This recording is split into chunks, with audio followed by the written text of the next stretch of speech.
I told you that my vibe's different? What if I told you that my mind's different? What if I said I'm a divine Christian? What if I showed you grace? What if I show up in the rain and take the pain away? What if I turned to pray? What if I told you that I did the work? I faced the trauma, girl, and beat the hurt. What if I told you that I'd put you first? What if I told you that I see your worth? And even when you doubt yourself, you get what you deserve. What if I told you that I read the scriptures? What if I told you with these words I paint a perfect picture? What if I told you that I'm flawed, but see I'm perfect with you? What if I told you I'm in awe with your perfect figure? What if I told you that my game's different? What if I told you that some gold can make your name different? What if I told you that my goal's to change the game with you? What if I told you every day just ain't the same with you? What if I said I got a past too? What if I told you I got some pain I need to rap through? What if I told you I got the goods to change your bad mood? What if I told you I'm from the hood, I used to trap too, pack too? What if I told you it's a good thing you never knew this man used to make stacks flipping phones like the Jewish man, for real? In every hood like the curve cologne banana. Look, that's the type of curve I'm on. What if I said I need to borrow away? For every penny that I earned, I learned the harder way. I was a prisoner to my sins, slave to my ways. What if I told you that my God took the bars away and broke up every chain? What if I told you that you feel like home? What if I told you that my face, baby, could be your throne? Would you believe me or up and leave me? How deep is our bond? I'll do anything to make you mine. What if I said that I love it here? What if I said I checked the streets and there ain't nothing there? What if I said I checked our signs and we the perfect pair? Cause we know that fire burns with a little air. What if I told you that I got the patience? So take the time that you need, girl, and I'll be waiting. Cause what's a moment to forever when forever's gracious? What if I told you I see green like I'm in the Matrix? And that there's stars in my cars like we in the spaceship? And that we couple goals and they gon' hate it? What if I told you that the radios will never play this? What if I told you that no other man will ever say this? And R.I.P. Nipsey Hussle, see this is dedication. And you're my motivation, and this is just a seed. What if I said I'm the only man that you'll ever need? What if I said you're the prettiest thing I've ever seen? What if I told you this was just a dream? What if I told you take your time with all these what ifs on your mind, and we can Netflix and chill? Talk about love is blind, I can see it in your eyes. Type of feeling make you fly, type of feeling take you high, type of feeling make you mine. G. Yeah, let's go. It's Thursday, man. What up, y'all? Let's go. Yeah. Kev, what up, man? Shit, man. Wish I was still on vacation. Shit, that was just last week, right? Yeah. That shit felt like a long time ago. Yeah. A lot of shit It happened. was technically less than a week. Literally, right? Mm-hmm. Because I came back Friday. Mm-hmm. That shit feels like forever now that I think about it. Mm-hmm. Mad shit happened this week that we probably can't really talk about, but damn, I didn't even notice that. It's a good time in Texas. How was Texas, guys? JT, I'll let you do the honors, man. Texas is a really good state. Great state, freedom state, red state with some hints of blue. I thought that it was an eye-opening experience. I feel everybody should get a taste of Texas. It's a different, you know how they say New York or like just the inner cities of New York is the other side of America? Well, Texas is the other side of America as well. There was a lot that we did. I had a lot of fun. I learned a lot, met a lot of good people. I could see myself living there. That's crazy. But overall, I feel as if a lot of people don't like to look at that place as a place that they can raise a family because of all the preconceived notions that come with Texas. So at least for me, I can speak for myself as a young black man growing up in the inner city. I thought Texas was a racist state. I thought Texas would be a place where if I'm a black man and I go down there and I go in the wrong neighborhood, I might be hung. And there are probably some places like that in some small parts of Texas, but for the most part where we were, what I experienced while I was out there in Dallas was nothing but love. Open arms. People allowed me in their homes, gave me food, drinks, hugs, met a lot of dope people. Shout out to Joe Dirt. Met Joe Dirt out there. Joe Dirt, man. Yeah, Joe Dirt. He was, we met him We met him in Joe Pool Lake. Yeah, met him in Joe Pool Lake. He's a guy who's actually fighting for his right to have his fireworks company in a certain location. That's a whole nother story. But just him and his wife just being like just so open-minded and willing to share that story with us was just, you don't get that type of treatment in New York. So it was just nothing but positive vibes, and I definitely liked it a lot. It was really heartwarming because and when you go to the lakes and everything, usually you just drop an anchor in the water and you just party with the boat by yourself or whatever. Or if people accept you, you can actually, if we say, yeah, you can come over here, you can just tie boats and everything, have a boat party and everything. And that's what we did. We said we were just riding. We waved our hands and they waved us over, and we just went towards them and tied our boats there, and we had a boat party there. Yeah, so, and that's how you met Joe Dirt. While that is true, you do have to be careful about who you tie boats with. We were very strategic in our selection process. We were looking at flags. We were looking at behavior. We didn't just find some randoms who were like, yo, you want to come tie up? Nah. But, that's anywhere you go. You just got to be mindful of the people that that you put yourself around. But, that was also a fun part of the process as well. Yeah, I mean, it was cool, though, man. Yeah, it was cool. We shared New York stories. They shared their Texas stories and everything. And we had a fireworks show that spent a crap load of money on. I was so pissed off with that one. Hey, y'all did it, Mic right? check. They said they can't hear us? Yeah.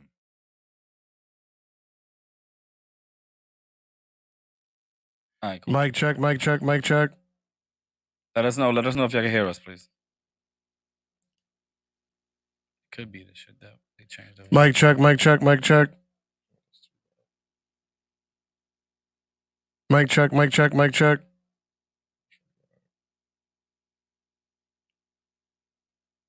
Right, cool. How does it sound?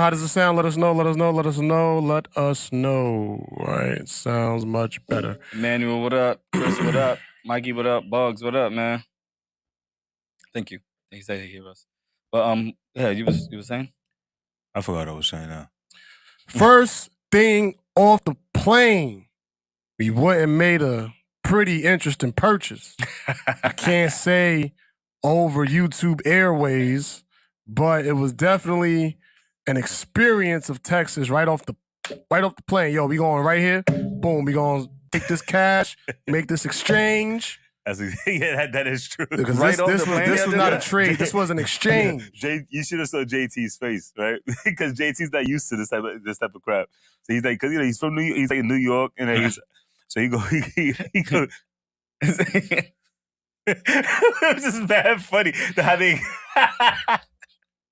Because you get off the plane, and then the first thing that you hear is, yo, we about to go pick up. Wait, what? You mean like go pick it up as if like this is okay to have?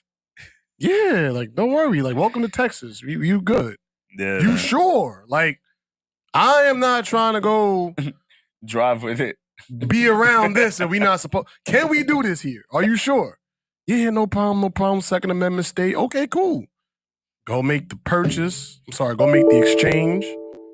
And it was real, man. I saw the exchange. Boom, wompty womp. Had a little small conversation in the car and everything, and loaded up the magazine right in the car. I was like, the funny thing is, he didn't know that he got that. I already knew he got that from when he got stuck here. Oh yeah. So like he was supposed to buy it and everything. Yeah, but he needed to buy it. Yeah, so I knew he was going down there again. So I didn't know y'all went immediately off the plane to go get it. Yeah, I was still in my plane clothes. I fly in sweats and a hoodie. I was still in my airport clothes. And as soon as we got off the plane, first of all, Kev copped the drop top. Yes, sir, right? He was out there stunting like a D-boy. Okay. Out there, Big Kev with the drop top. So shout out to him for that. First of all, before we even get to the exchange, getting off the plane to get a car is such an easy and seamless process. But every time you get a car in New York, they find problems. We got off the plane. We took the shuttle. She didn't even say which car did you purchase. She said, pick a car. No, yeah, bro. Pick a car. No, so you know what's funny is that Look at the national. Yeah, no, but the thing about it is that they every other place I go to, they don't acknowledge, like, because I'm a consistent user with National, right? I'm a consistent user with National, and they don't, and most of these other places, they don't acknowledge like how many points do I have and all these type of things. Texas, they acknowledge it immediately. They said, you're an executive. Pick up any car from this section location right here. So I'm like, all right. So now they had like the mid-size SUVs, they had the full sizes, they had small sizes, whatever, and then they had the section we went to, which is executives. So they had the Wranglers, they had the Mustangs, they had the Challengers, they had all that. So I mean, it was fire. And I saw the Mustang. I was like, yeah, I'm thinking about getting a Mustang. Let me see how this Mustang is. And it was the drop top. And I was speeding with that shit everywhere. Allegedly. Because you're still a valued member at National. Executive. Yeah. Chill. Don't mess that one up. They so cool at the rental spot. We pulled out the lot. A nigga that was next to us saw us pull out in the drop top and said, I gotta go back and change my car. And they let him do it. They let him do it. Yeah, bro. We pulled out the lot. He pulled out. He saw us driving past him. He said, oh shit, I gotta change my car. Yeah, bro. And you know what's crazy? And they let him change it. You know what's crazy? He had the truck that I wanted. Oh, that's dumb funny. Yeah. He had the truck that I wanted, bro. He pulled out with the Jeep Wrangler Gladiator Rubicon. First of all, that sounds like some shit you only supposed to drive when it's war. It's that square shit? It's the Rubicon, but with the long back. Balls. That sounds crazy. Yeah, my bad. Yo, but like that, but that's what he that's the one he grabbed. So I'm like, that's the one I wanted. But I'm like, all right, well, he got in there, whatever. It is what it is. So then I was gonna go for the Challenger. The V8 Challenger that they had there. And my boy Mike was like, yo, why don't you go with this one? And I looked, I'm like, oh shit, that's the Mustang. Drop top. The drop top Mustang. Yeah, man. But it was only good for two people, man, because nobody could fit in that backseat unless you were tiny. Yeah. It's only good if you have women that are braless and willing to drive around with their shirts up. It's the only thing the backseat is good for. But yeah, so get off the plane, go make the exchange, go to Walmart. Yeah. Bullets, and more bullets. I'm talking about you going to Walmart, they have a section, a big wall, the size of, I don't even know, picture of a school gym and one wall, just full of guns. Shotguns, handguns, I don't think they had semi. Semi-automatic's illegal. No, yeah, they didn't have that. But they had big guns, small guns, medium-sized guns that you could fit in your pocket, guns your kids can use. I showed JT this gun that was there like for show over there. It's called the Judge, right? Yeah. Yeah, I showed him it's called the Judge, and he was like, "The hell is that?" It's a revolver, but it takes shotgun shells. So he's like, yo, that doesn't even make any sense. Yeah. Then we bought a lot of bullets. Yeah, we bought a lot of bullets, and then we went straight to the range. Boom. Yeah, I did that all day one. Yeah, this is right off the plane. Yeah, we haven't gone to the Airbnb yet. Yeah. Well, y'all couldn't go to the Airbnb. Yeah, but we did all that. Oh, and got him some Whataburger. Oh yeah, had Whataburger. Shout out to the people at Whataburger and the whole franchise. It was good food, solid food.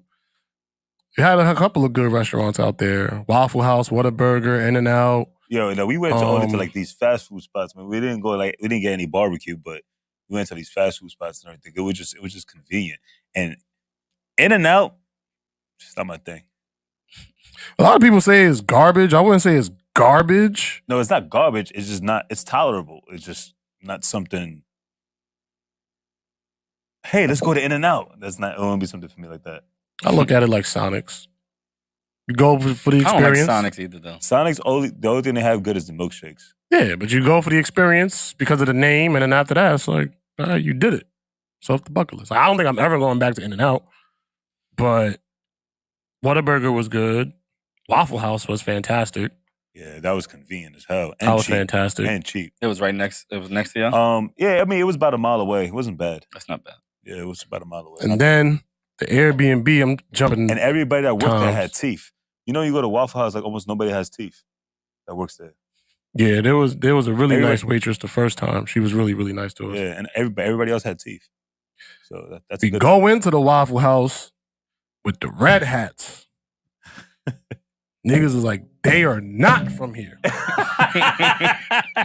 And this is why women are important in our world. Because walking into the restaurant, like the niggas that's in there turn around, giving us looks, dirty looks or whatever. But as soon as we walk in, I'm assuming, and I could be wrong, I'm assuming the woman in there felt the tension. And as soon as we walked in, she said, "Good morning," really loud. And it broke all the tension in the room. Like immediately. And we sat down, ate, and it was cool. It was cool. She came and talked to us, whatever. We chopping it up, but who knows? Like, if she didn't do that, they probably would have continued to look at us. Somebody probably would have said something. Who knows? You feel like it was because of the hats? I mean, I think that was part of it, and also we black. So, well, when Kev want to be black, but I don't know if he was black that day. Was you? I'm black every day, man. Okay. Okay. Yeah, but that was one experience. Shout out to the Airbnb host. She came through, showed some love, said what's up, chopped it up with us for a little while, gave us some nice places to try out. She didn't have to do that, but she did that. Shout out to her. It's just a lot of love, man. A lot of love. I think everybody should experience it. Go out there. The weather is way better than the weather here. This weather, you don't realize how disgusting NYC heat is until you leave and experience actual clean, dry heat. You don't know how disgusting New York City is in general until you leave and come back. No, I think people know New York is dirty. No, yeah. But when you go and come back, you're like, oh, nah, why am I here? Yeah. Yeah. I remember when I went to Indiana and I saw people walking around barefoot and they just like, yo, it's clean out here. And I'm like, nah, nigga. Nah, you don't do that nowhere. But they grew up like that. So I can't hate. When you grow up clean, I guess you could do certain things. No, I'm glad you guys had a good time, though. Yeah, man. Everybody got to go. Everybody got to go at least once. Go at least once. And mind you, we didn't even go for a weekend. We was only on the weekdays. Mm-hmm. Yeah. We ain't really go out until Thursday, which was the last night. And Thursday was a lot. It was a lot. I met a lot of good people there too. I didn't learn how to square dance though. That's gonna be my next objective when I go down there. I'm gonna learn how to square dance, river dance, all of that stuff. I'm gonna learn all that stuff. You wearing a hat, like one of them cowboy hats? I was looking for one, but I couldn't find a store that sold them. For real? Yeah, I wanted the 10-gallon hat. The big shit? Yeah. The 10-gallon? Yeah. I want a 10-gallon hat, and I want spurs on my boots. Okay. Yeah. When I go, I want to go for the experience. So I'm willing to do anything that I can only do there. I don't want to go anywhere. I'm gonna tell you right now, like the hats that you want, like to be like you don't want to go like to the gas station sombreros. You want a nice hat. Those hats are expensive. They're not cheap. And the shoes are not cheap. So you're gonna want spurs are expensive? Yeah, bro, they're expensive. You're looking at a minimum $150. I get them off Amazon. I get the costume ones. Get them from Fang Bees, and I'm good. But I just want them. Yeah, I just want the spur. I want the spur boots. I want the 10-gallon hat. We almost didn't get it to the spot either, man. We went to we went out that night, and they almost didn't let JT in because he had floral swimming trunks on. Then I was like, what? West Side, nigga. And then he's like, I'm gonna go get the manager. we gonna figure this out. Then the manager came. He's like, all right, I don't look too bad, but let me go talk to the boss. I'm like, yo, he took a picture of my shorts. First of all, I'm uncomfortable. You just took a picture of my shorts. You a grown-ass man. And you didn't ask my permission.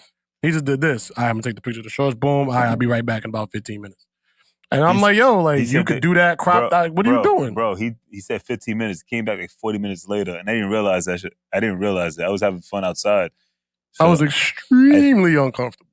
But then he was like, yeah, you can go to a Target right there down the road to get some shorts. I'm like, bro, I'm not doing all that. It was because of the flowers or because it was like... Because I had strings. Strings? They said no elastic shorts. It's funny because my shorts had strings. Everybody who had shorts in there had strings. That's why I'm like, why did you just point me out? That didn't make no sense. And then I started spazzing or whatever. Nah, that's a lie. I didn't spaz. But then we waited, and then he eventually let us in. And then we got in, and then it ended up staying an hour later, open an hour later, while we were out there, which was I was obliterated already, which was different. But it had to be at least like not obliterated, but I was drunk. Is that when you drove home? He showed me a video. He said, "I don't remember this video." Yeah, I took a video. I didn't remember taking a video. Nothing. Yeah, I drove home. Yeah, bro. What you call it? Yeah, it's funny because I told myself I was gonna budget because like I spent mad bread in Texas and everything. So I was gonna budget for this when we went out. And when I bought a shot, I bought a double shot of tequila and a Dos Equis. So I bought a double shot tequila. I forget the name of it, but it was a popular one in Texas. I forget the name of it, but I get the shot and she charges my card. I was gonna close it out. Charges my card. It says $6.50. I'm like, for a double shot? Yeah. So I'm like, let me get another one. All right, keep the tab open. I said, keep the tab open. I was like, I looked at it, I was like, open the gates. That was it. That was it. $6.50. I'm like, okay, keep the tab open. And then I bought 3 double shots. Then she closes my tab, right? She's like, I'm gonna take care of you for the rest. Right? So I was like, all right, cool. So I wound up getting 3 more doubles. 3 more doubles from that one, and then from there, and I had like a Dos Equis. I was like, that was my chaser. And then that was it, man. Like after that, it was green light on everything. It was it. I just like the fact that I was the only nigga in there with a bucket hat. I felt cool. Nobody else had that. Had on the bucket hat. What about the stuff that happened outside with the people that was shaking the dude's jaw? What Mike was talking about? Oh, matter of fact, let's just ask this question right now. Yo, you throwing it up on? Wait.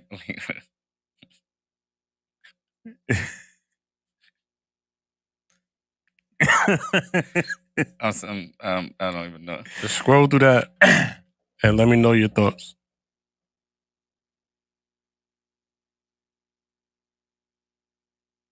This is a dude. Okay. Now. Told you. So now, we're in the spot. We in the spot, right? Chilling. Yo, get money. Hold on. Before you get into that, we walk into the spot and I'm looking around. I'm like, damn, we got some beautiful waitresses in here. And then they give us that. All right, go ahead. So I'm in the spot. You know, I got my section. We popping bottles, get money. Get money. They lifting me up in the air. We getting money. We throwing money. We having fun. It's Dallas. We doing the damn thing. So now, shit starts slowing down. You know, the DJ played the little love songs last. People trying to get their last little bring back to the I mean, so I get approached by the So I'm uncomfortable because I see okay. I mean, I can't do anything, but maybe one of them over there. So I'm like, all right, you know what? Take a picture. Take a picture. Because I gotta get somebody else's opinion. Because I don't want to be judgmental. Take a picture. Boom, picture get taken, whatever. So I'm asking, like, yo, what y'all? They like, nah, boy. Did anybody say it was a girl? Hold on. So they all assume no. So who's they? Who's they that all that assumed? I'm not gonna say any names. Okay. I'm avoiding all names at this point. Kev, you have a different opinion to that? Fuck no, bro. I called it. So somebody else didn't. No, I'm not talking about that. The hell are you talking about? I'm talking about this is after you had your double shots. Okay. Oh, you talking about that? Oh, you talking about that situation? Okay. Yes. So we in the spot. I saw the Instagram post, and I'm like, all right. No. That's two separate occasions. All right, cool.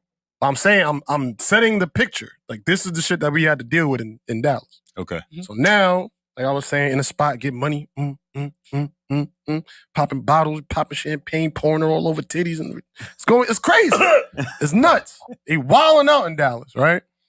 So, all right, boom. Like I was saying, got approached by the and I don't know if this was trying to go all right? Stay with me. Got you. Stay with me. So I said, boom, take the picture just so that way I can get a second opinion because all right? So picture gets taken, boom. And then it's a group of them. So I'm like, this ain't it.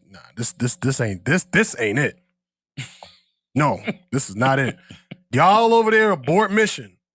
Abort mission. By all means. So now, by all means, like I was by the bar and JC's walking around. You know. Yeah, he's not in the picture. Yeah, I left niggas. I'm going out. I'm walking around. I'm mixing and mingling with the people. I'm getting a taste of Dallas. I'm looking at the Spurs on the boots, the 10-gallon hats, the river dancing. I'm looking at it. I'm taking in the experience. So now that approached me went to the next nigga, and I guess was trying to do a little and the nigga was like, I ain't trying to do the So the took their fingers and shoved it in his mouth, grabbed his tongue, and started doing this shit. Shook him like you punishing a pit bull. I'm like, yo, don't nobody see this. Don't nobody see. There's no way I'm the only person in this place of 2,000 people that just saw this take place. Wait a minute. He put, this nigga took they goddamn linebacker hands and put it in the person's mouth that sent the rejection, clutched it as if they about to come out of park, and just, I'm like, yo, you're not gonna do nothing? So I'm like, all right, let me see how this play out. So the friend is over there at this point in time. Huh? Now you invested. Yeah, I'm here now. Like, now I gotta see how the movie ends. Like, let's just see how this shit ends. I might stay for the credits. So he does it, or the does it, and homie just stood there like he took it like a G. Like he ain't budging, nothing. He ain't get mad, he ain't get flustered. And this is why I'm saying Dallas is different than New York. He ain't get mad, he ain't get flustered. He's like, yo, you want a hot dog? And they went outside and got hot dogs. Like, I don't know. We was in the glizzy line. Pause. We was in the glizzy line. And then I turn around. I'm like, yo, that's him. That's him. He's with them. Nah, this is crazy. So what this is crazy. What would have happened if yeah, man, would have tried to put the fingers in your I'd have smacked the shit out that nigga. It'd have got real New York real quick in that bitch. It'd have got real Bronx. Oh shit. It'd have been met with extreme aggression. Yeah, that was extreme aggression. It'd have got real New York real fast in that mug. Real fast. Yo. But yeah. Oh my God, that shit made me hot. That was funny. Yeah. So Oh man, that was the last night at Dallas, which was a really interesting experience. Shook him up, like like picture a pit bull. When the dogs act up whenever, and the people were like trying to punish the dog, and he shook at the dog's face like by the jaw. That's exactly what he did. Picture that exactly. You saw it too? No, bro. Like, bro, this. Nobody else saw it but you? No, Nah, me and one of my other boys saw it. When he was out there. Yeah, like they both saw it, and the way, like, he gave me the visualization of it. Like he broke it down and make sure it's embedded in my head. Like it's amazing. So like now I feel like I did see it. Took your goddamn linebacker, beer holding, fucking sweaty hands. Oh, you was probably in the bathroom, didn't watch. Oh, God. You put that in that man's mouth. Yeah, bro. He took that. That's not his first time. That's definitely not his first time. He might have liked it because he bought them links. He might have liked it. I remember JT say, "Yo, I saw them inside." I'm like, yo, they right. That's them right there. I remember JT that's saying them. I remember JT saying that, and I looked because I was talking to some girl at the hot dog line, and Little Mexicana. Yeah. Wait, so hot dogs after the spot is like a regular thing over there? Nah, it's not. It was just at that spot. Oh, okay. They just had like the dude had his own stand right outside. I was talking to the shorty, and she was with her friend, and her friend was with her boyfriend, whatever. As we were talking, I'm like, hey, JT and my boy was talking about the whole situation. I'm over here listening to it, so it's kind of funny. So it's fucking me up because I want to hear what's going on, right? So we're talking, bro. I'm gonna tell you right now, bro. Like, when you mad drunk, like obliterated, and sometimes like you didn't eat like for hours, so you need to put something in your stomach, or whatever. So I was that was the only thing that was there to eat. So we bought hot dogs. He bought hot dogs. And, bro, those are the most expensive hot dogs I've ever bought in my life. Bro, most expensive hot dogs ever. Not only that, just to add to the story, Kev was the glizzy Oprah out there. Everybody, he was, you get a glizzy. You get a glizzy. He even tapped the Mexicano on the head. Pop! With the glizzy. You get a glizzy. You buy everybody glizzes? No, that did not happen. I bought JT a glizzy. Nah, don't say that. Don't say you bought another man a glizzy. Yeah, I'm saying I bought my brother a glizzy. Even if you did, you don't say that on live TV. You don't say that you bought your man a glizzy ever. That's some shit you take to the grave.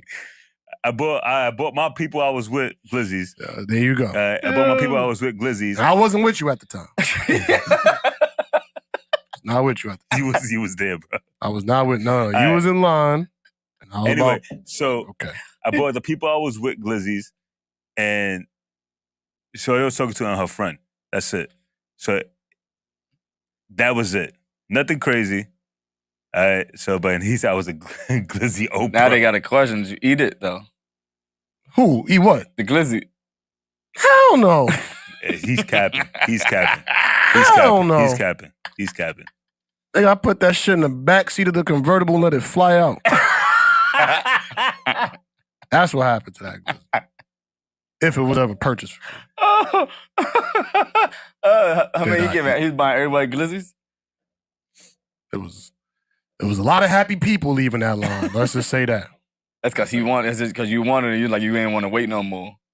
He's like, if I gotta eat a glizzy, everybody's eating it. Everybody gotta eat a glizzy. Everybody. You in the parking lot, you want a glizzy? Yo, glizzy, yo. Pull up. First of all, I'm just gonna say this right now, man. There was nothing that was placed in the back seat. Okay. I'm just saying. But anyway, you can say he asked for another one, put 2 glizzies in one bun and had a double barrel shotgun glizzy. Hey, yo, nah. That's probably what dude who had his tongue snatched did. That nigga was. He had his tongue snatched. Whoever that soul snatcher that was crazy, not bro. Playing. That was crazy. Oh, shit. That was crazy, man. Yeah. But yeah, nah. Great time. That was the last night, though? Yeah, that was the last night. That was the last that's night. a good. That was the last like 2 hours. That wasn't even the whole night. Oh. Yeah, that was like because we went to a bunch of different spots and couldn't find anywhere. Then we was waiting outside for like almost an hour, and then the shit was only open till 3. So we probably got in there around 12-ish. Nah, bro, we walked in there. We walked in there, it's like 1:15. So like the last 2 hours. Yeah, so 1:15, and then the last call for drinks was like around 2:15, 2:20. Mm-hmm. But yeah, I was like, imagine how many drinks I had in that 1 hour. Yeah, it was wild, man. We got to do a group trip. Zay said he would it already. Yeah. Yeah. That's funny. But I'm glad you guys had a great time out there. No, I mean, like, well, when I talk about Texas, man, every single time, like, y'all don't see it. Like, you know what I'm saying? So, like, when I talk about it, it's like what we're doing, whatever. It doesn't sound fun.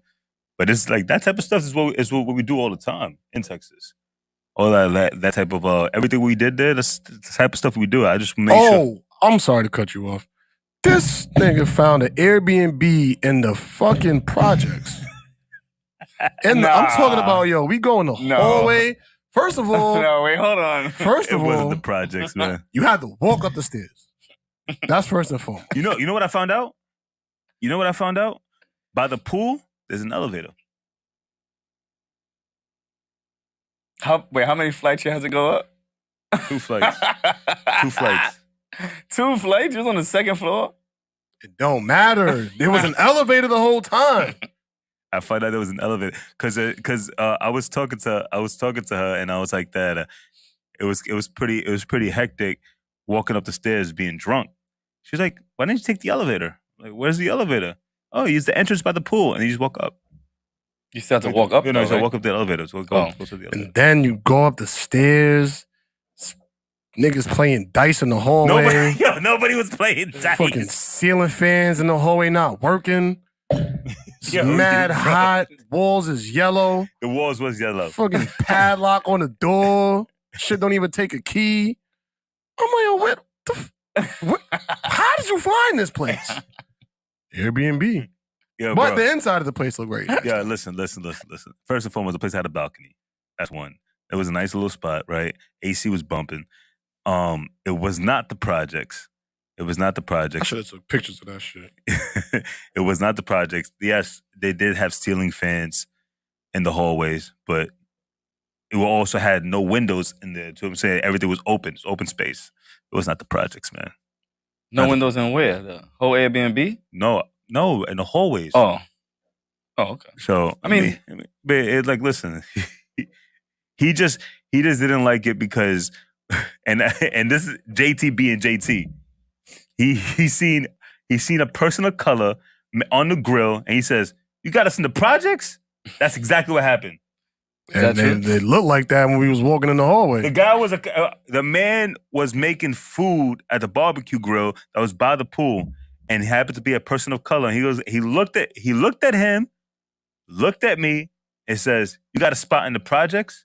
I'm like, "What are you talking about? What would make you think it's the projects?" Is that all why? I know? When I went in that Airbnb, I checked every closet, every door. Yo, you know what he did too? Like, he took the garbage pail, blocked the entrance, right? He says, just to make sure nobody walks in here while we sleeping. I don't trust niggas. Put the garbage right in front of the door. I'm like, yo, bro, relax, man. Relax. I don't know niggas. And we in the projects. It was not in the projects. That's all my stories, man. Good time. Oh, last one. I had the best shooting performance out of all the people that was at the range. Congratulations. Thank you. Yeah, he's and they owe me money because we definitely have money on that. Yeah, Matter of fact, call that man right now. Call him right now. Put him on live. I'm not gonna do that to people, but okay. But most definitely, yeah, they do owe you. They do owe you. He shot a box by accident. See the hate? Every time a black man come in #1, it gotta be hate. Jay-Z hit $1 billion, he gotta be Illuminati. Barack becomes president, he got to be an alien. There's always some shit when the black man is number one. There's always some shit when the black man is number one. It's okay though. Go ahead, tell your story. But I'm listening. So we were playing a game at the shooting range. So we grabbed like the box of bullets, the empty box of bullets and everything, and we put it on top of the cardboard that we were shooting, and you had to put a hole through it. So bro, we were at 40 yards, maybe close to 50 yards. So this dude picks his favorite handgun. It's called the Legion. He picks up his favorite handgun. He says, "Watch this. I got this." He missed every shot. Then came back on the next round, and he said that he was gonna hit a target, right? So there was like a little yellow dot that's in the box on the box. He said he was gonna hit that yellow dot. You had 5 shots you had to hit it with. It's a small yellow dot. You can't even see it from a distance, right? He shot it. He walked up. I don't know if it was the first shot or the 5th shot, but one of those shots went through it. Oh, you didn't. Oh, okay. And it hit literally right in the yellow dot from 50 yards. And I did it with a handgun. And these other contestants were using machine guns. There was ARs that they tried and failed, AKs that were shot and failed. People tried and they failed. I did it with a handgun. Who did did anybody do the worst while shooting? The what? Anybody did really bad shooting? I wasn't going to tell that part of the story, but it wasn't me. It was me. It was me. I haven't shot guns like in about 4 years, but I haven't shot any guns around like me. About 4 years I haven't shot any guns. So I was a little rusty, and everything, but yeah, shit happens. But like I said, we were 50 yards.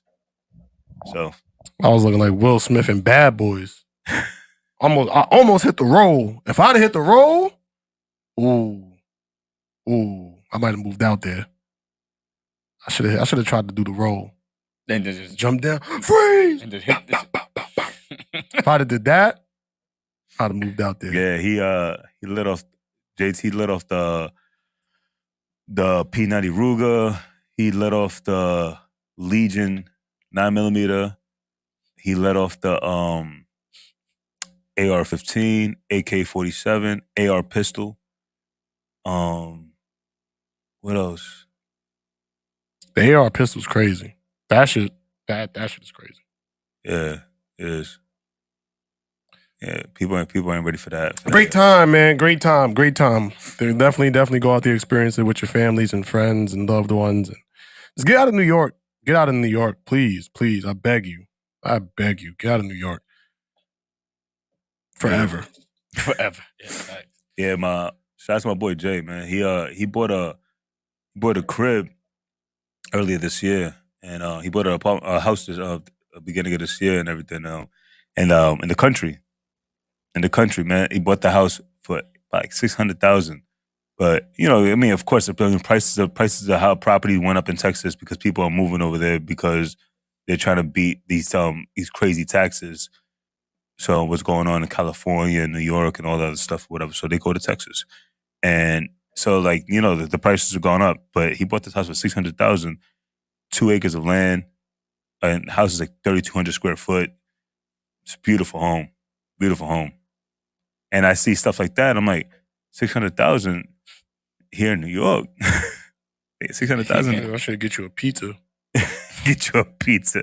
Yeah, man. Like the prices in New York is just too expensive. And New York in the next 10 years, I'm telling you, man, it's gonna be like a billionaire state.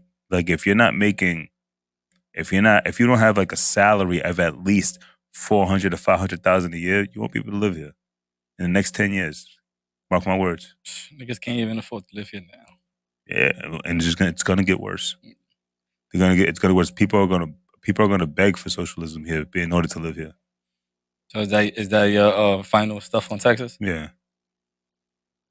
You done with your stories? Yeah, man. I had a great time. I think that was it. That's good. Can't think of any other. Yeah, I mean, like I said, we were there for a weekday, so we were there for the weekdays. So I mean, if we were there for the weekends, we'd have more stories. But yeah, that's good. I'm glad you guys had a good time, though. Only a couple of days. Oh, but by the way, how was the 4th out there, though? Was there anything different? Did you feel like it was like different? Honestly, I mean, you've been there before for the 4th, right? Like, nah. that was the first time? For the 4th, yeah. But I mean, but like, well, not the first time, but the first time I went to go do something. Like, honestly, honestly, I never really. I just just do barbecues and pay no mind to anything else. That's like I do that like faithfully everywhere else. Yeah. Anyway, here, Yeah, so yeah. I would have did the same thing here. I mean, I never really went out for the 4th, but I wanted to make sure JT had a good time. So that was my whole thing because he's never been to Texas. So I wanted to make sure, and I told my boys to make sure that they help me make sure that he has that good time and everything. So how was it in your opinion? Was it you feeling like different from here to there? Man, I just had to reset the tone day one when we got out there, and I feel like once I reset the tone from there on out, we had a great time. We got off the plane, got the rental car, whatever. Shit, did the exchange. All y'all heard the stories, and then he's like, "Yo, you want to go to a museum?" Like, what? Get the Hennessy, get the Henny, get the food, and get the thoughts that don't got no father. Yeah, you know what's the funniest part is that because I've never hung out with JT for vacation, right? So I was like, never really hung out with him like that. So so I'm over here discussing like, yeah, because he's a teacher and everything. So I'm like, yo, let's we go to the museum, do this, whatever. Let me go to the JFK museum, do this, whatever. He said, yeah, that sounds cool. So when I had mentioned that when we got there, he gave me to look like this. I'm on vacation.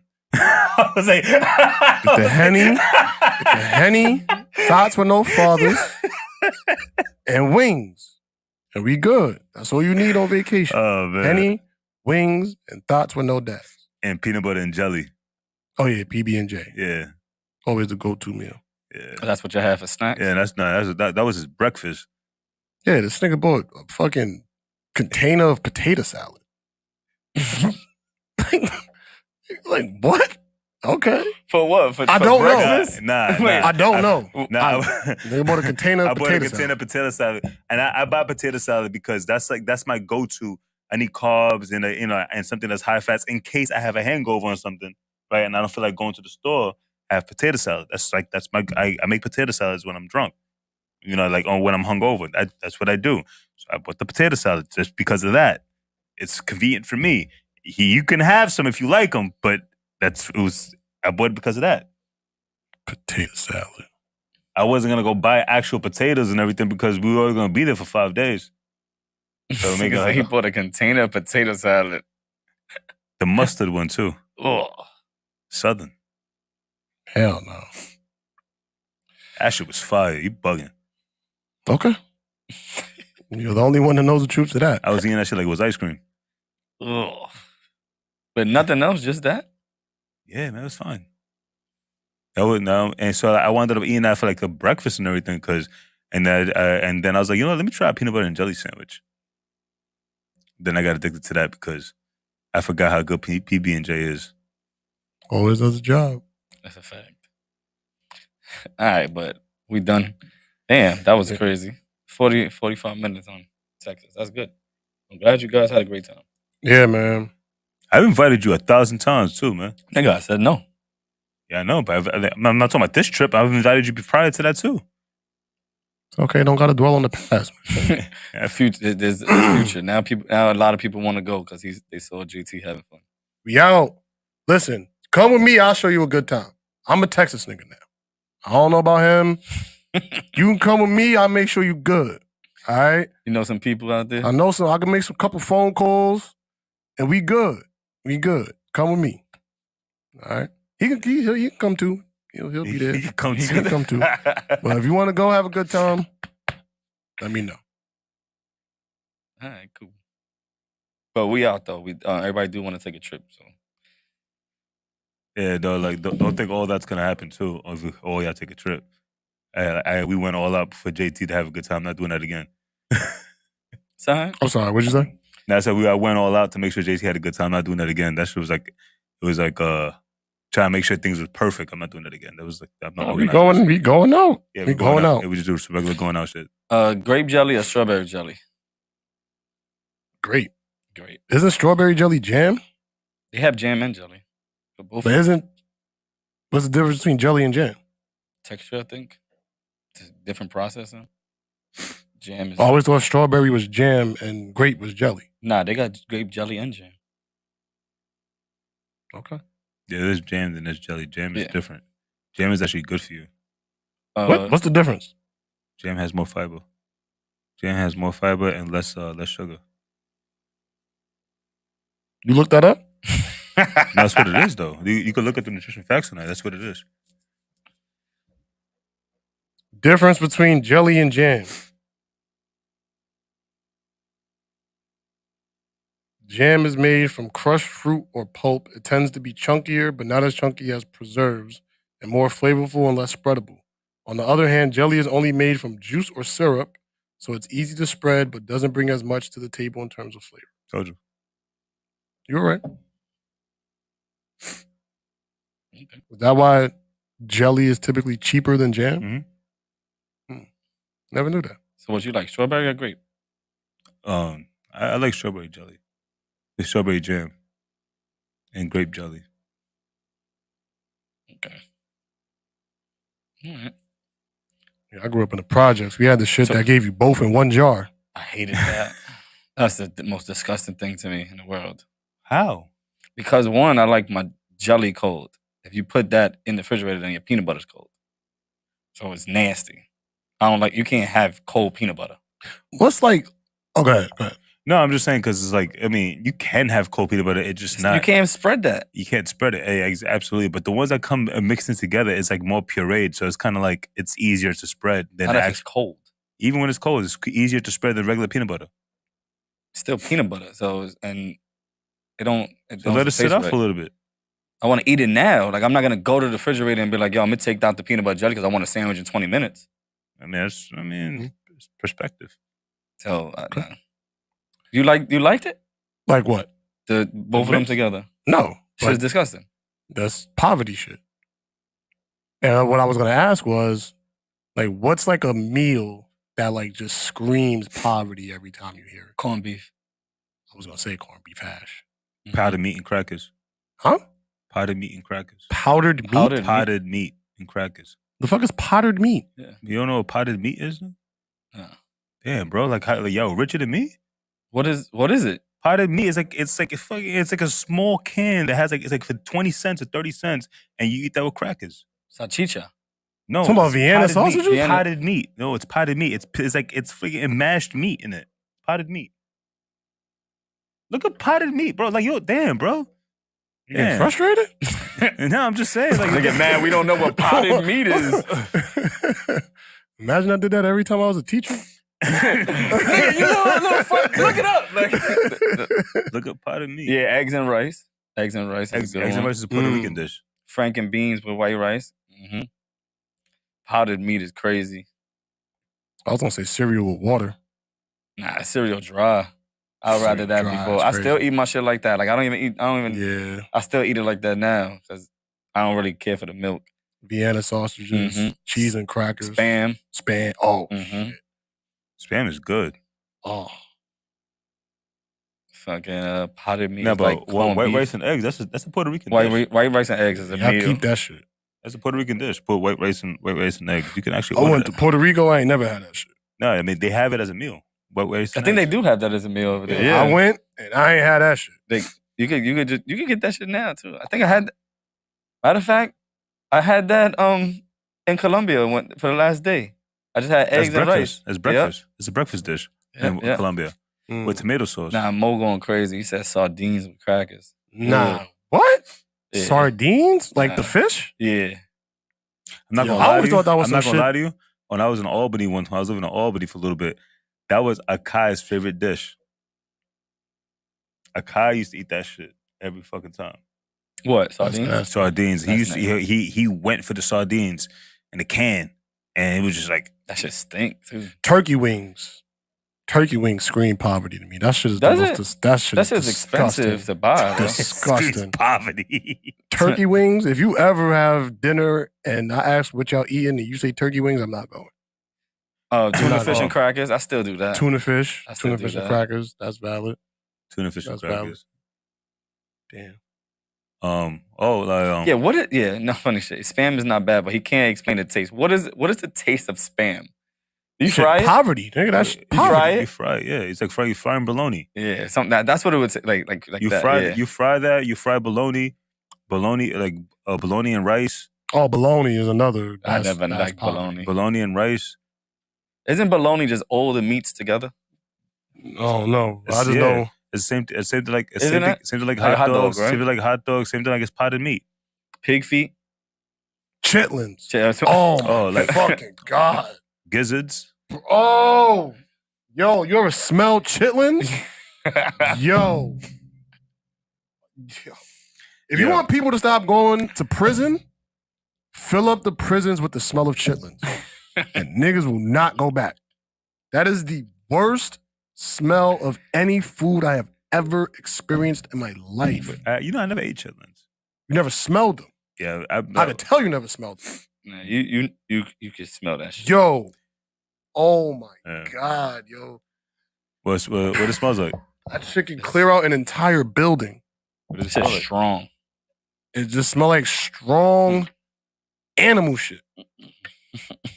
Like whatever's the nastiest animal you could think of, smells like that. Disgusting. The most disgusting smell of any. That is poverty. What do you make chitlins with? Death. Death. Nah, for real. What do you make it with though? I don't know. I never made it that close to the stove when it was cooking. Yeah, nah. Anytime chitlins was getting cooked in the crib, I'm finding something to do outside. I'm finding something to do. Does it smell like gizzards? Chicken gizzards? I don't know. Basically like this. Like he said, Mo said that it's cooking. It smells like it's a dead body because it's pig intestine. So it smells like the death. Oh, bro, I eat pig intestines all the time, bro. Like, that's blood sausages. That's disgusting.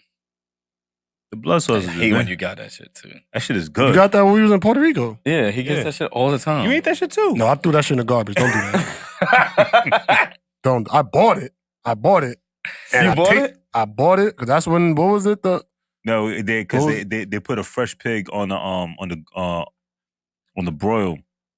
So like I mean they gut them, so they had fresh blood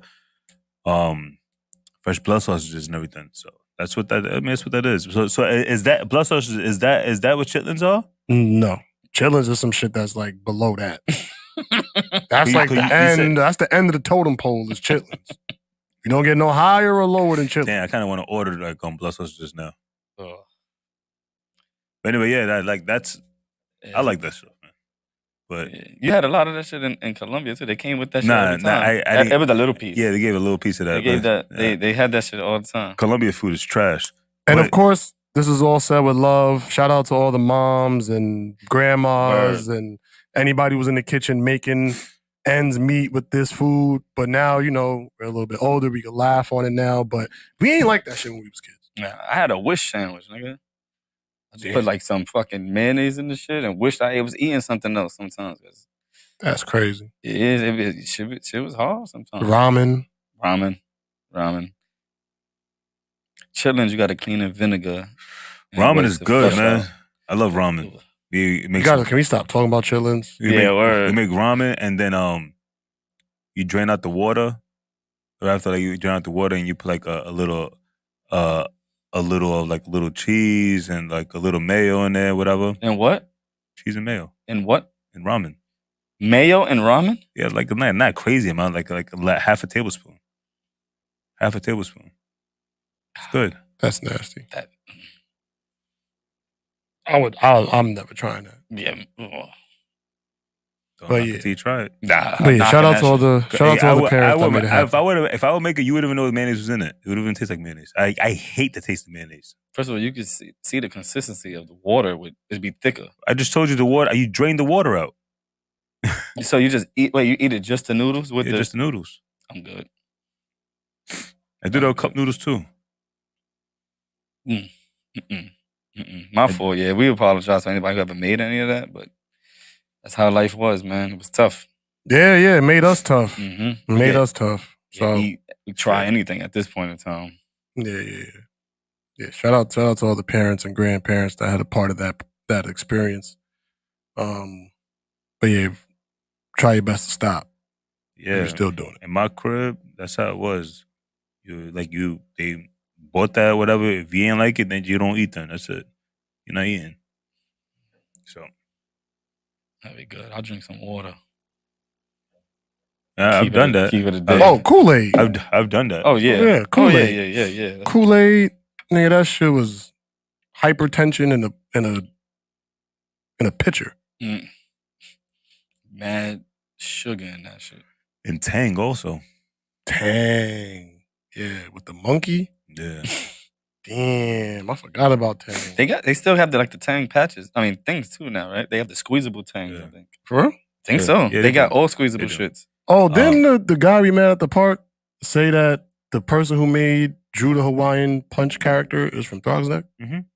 That's what he said. Yeah, man. All right, what? Yeah, there's a guy we met at the park table. We were working out. We were talking to him. He forgot the guy's name, but he said Vincent. He said his name was Vincent. Yeah, he said his name was Vincent. That he created a bunch of things, but he said the most popular thing that made him rich was the Hawaiian Punch character. Oh, word? Yeah, It's Vincent guy. Yeah. Oh, nice. yeah, he's from Throg's Neck. Now he lives in Britain or something like that. But he's from Throg's Neck. He was like born in the '60s or something like that, '70s. Oh, crazy shit. Mad shit came from Thoughts Neck, now that we think about it.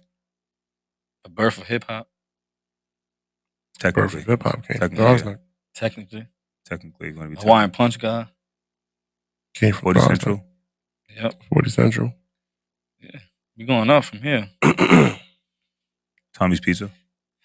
Tommy's Pizza. Mm. Louis and Ernie's. Louis Ernie's. I heard they have a deal with Fila. They had about to say they had a sneaker. They had a sneaker that came out. Throg's Neck. They definitely had a sneaker. Yeah, it's called Throg's Neck. No, I'm it's saying Louis Throg's Ernie's, I Neck. think. Louis Ernie's. Louis Ernie ones. Pizza's so good they can't even deliver it to you. You know what's crazy? I'm glad you said that your pizza was good because I bought that one time for the crew over here. I didn't like it. Yeah, but you like I wasn't saying it was good. Emilio's, Yeah, it nigga. wasn't good. You didn't like it either. Hey, I wasn't saying it was good. That shit was trash. Nigga like Emilio's over everything. I do. Nah, Emilio's. I do. It's still because it's right there, and I'm not walking to Tommy's. You can say Emilio's tastes better than Tommy's. It That does was taste better wild. than Tommy's. Nah, that's crazy. It does taste better than Tommy's. It's no homo pause. It's thicker. Tommy's pizza is mad thin. Quality over quantity. What's better than it? The sauce? Everything's better than Tommy's. Nah. I guarantee you, we could get a Tommy's versus Emilio's pizza pie here. Give it to people and see what they like better. Tommy's pizza is way better. We could do it. We could do that in the center. Yeah, let's do it. We don't got to tell nobody. They don't give hide the boxes and be like, yo, which one y'all like better? Yeah. They don't give a fuck what she says. Well, who the fuck is she? The Look, pizza police, look, nigga?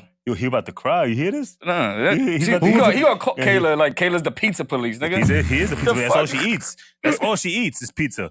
So yeah, she is the pizza police. One Shout out person. to her for making TMZ too. See, She was on she TMZ made the other TMZ day. again. Yeah, I think that's like her third or fourth time on that shit. But congratulations to her. She's doing her thing down in Atlanta. But yeah, man.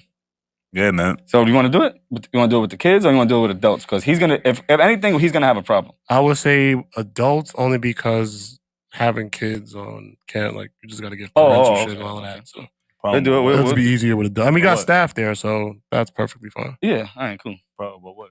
Because if I be like, yo, the kids, and you can be like, oh no, because kids only walk to Emilio's. So we don't want to do it with No, kids. No, I was just saying No, kids kid- off of the strength of like No, parental Kids are more honest. consent. Kids are more honest to it, bro. Yeah, but like you need like parental consent Yeah, to yeah. post kids. Yeah. That's the real issue. But kids are, what was it? Kids are more honest to that, man. I mean, if you want to do it with, if you want kids to be the judges, we can do it and just not record it. No, we're gonna record it. We get everybody in here who thinks something different. Y'all come and eat the shit. And yeah, Smooth, you gotta pull up. She a picky eater. Let me call Warren. Hold on. Let's see what he has to say. What's the difference between Tommy's and Emilio's to you? The quality, Of what? the The pi- crust, the pizza, the cheese, the taste. I disagree. It feels like Emilio's tastes like Tommy's- it was made in the microwave. Tommy's to me is only good when you're drunk. No, Your call has been Familio's tastes like it was made in the microwave. Tommy's tastes like it was made in the oven. Let's do it. We can have and if the consensus says it's different, it's better, and I'll agree with you. I mean, I'm a Cestra's guy. That's This one over here. I'm a Cestra's guy. Yeah, this one. This one or the other one? What do you mean? There's another one on the square. Oh no, not that one. The sessions on the square tastes better than one over here. But like they had but it's weird because I guess they use like a little different recipe or something like that. But they Cestra's I'm not big on Cestra's. I'm not big on what was that? I think they closed down. There's one called Cousins that was here. Oh yeah, that was by like past Casa. Yeah, that pizza was trash. That was trash. Somebody told me they like Cousins before. I was like, are you serious? Ew, I think that's a steakhouse now, right? No, it was more down. That the steakhouse was Cestra's, and then they went to the corner. Okay. Yeah. Yeah, you never had Emilio. I mean, you never had Tommy. So we're gonna have all y'all here. We're gonna do a 4 corners, 40 Central taste testing, and we're gonna see who's better. Tommy's is way better. Linda's Pizza on Tremont, and it's cheaper. I don't know. I never had that one. Tommy's. The price is cheaper too. Because it's smaller. It's like there's no pizza on that. Quality, but you know what? We got to stop talking about it because then we're gonna be like, yo, one of them's bigger, one of them thin. It's cash based. Yeah. It's cash based. You know what I'm saying? So you know what? Forget it. Yankee Pizza is fire too. Which one is Yankee Pizza? I saw some shit about 161. Yeah, right. Yeah. But let's do it. Whenever we can set a date. If I don't have cash with me and I want pizza, I'll go to Emilio's. If I only have my card because they take cards, but Tommy's straight cash. They don't take any cards there. On Morrison? Nah, I've never been to Yankee Pizza on Morrison. Oh, right there by the train? I don't know. I never been. I think it's Morrison Soundview, right by the train. Yeah, that pizza's good. Which big pizza you like better? The one on Castle Hill, or the one on or Jubo's? I only eat pizza from Throw's Neck. Oh, okay. There was one pizza that I actually liked the best, but they closed down. But it was called Andre's Pizza. That was over there by Allison Avenue. Mm-hmm. They were pretty good. That was like one of the best like large size pizzas I've ever had. Better than Love Joe's? Yeah, Jubo's. Yeah, Jubo's. I'll call it Love Joe's. Yeah, it tasted way better than Jubo's. But Jubo's is good. Jubo's is good. Large slices, small pies, man. Mm-hmm. But their pizza's good. I might give me a Love Joe's slice tomorrow. I ain't have that in years. All right, cool. We're gonna set the date. We're gonna let us know when y'all free or anybody. We should do that. Do it tomorrow. We could do this shit tomorrow if y'all really want to. We could do this shit tomorrow. Y'all let me know. Do it tomorrow. I'm free tomorrow. Not really, but I'll eventually be free. Spot in Yonkers? Nah. Nah. What you talking about? That big ass the big ass slices on Yonkers? They put it like on the dish. I don't know. Yeah, I think you're talking about those large slices, yard pizza, or something like that. I think it's called. Okay. Y'all want to talk about some real shit or no? There were some topics. We don't have to. There was the mayor. No, we don't got to talk about that. I want to talk about the cocaine in the White House. Kev? You know, it's funny. Oh, wait, hold on. Before you give your opinion, let me just set the stage. About a week ago, cocaine was found in the West Wing of the White House. Today, the Secret Service closed their investigation into how cocaine ended up in the White House.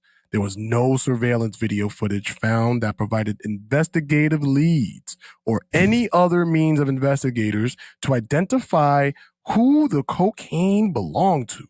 Without the physical evidence, the investigation will not be able to single out a person of interest from the hundreds of individuals who passed through the area where the cocaine was discovered. At this time, the Secret Service's investigation is closed due to a lack of physical evidence. Do y'all believe this?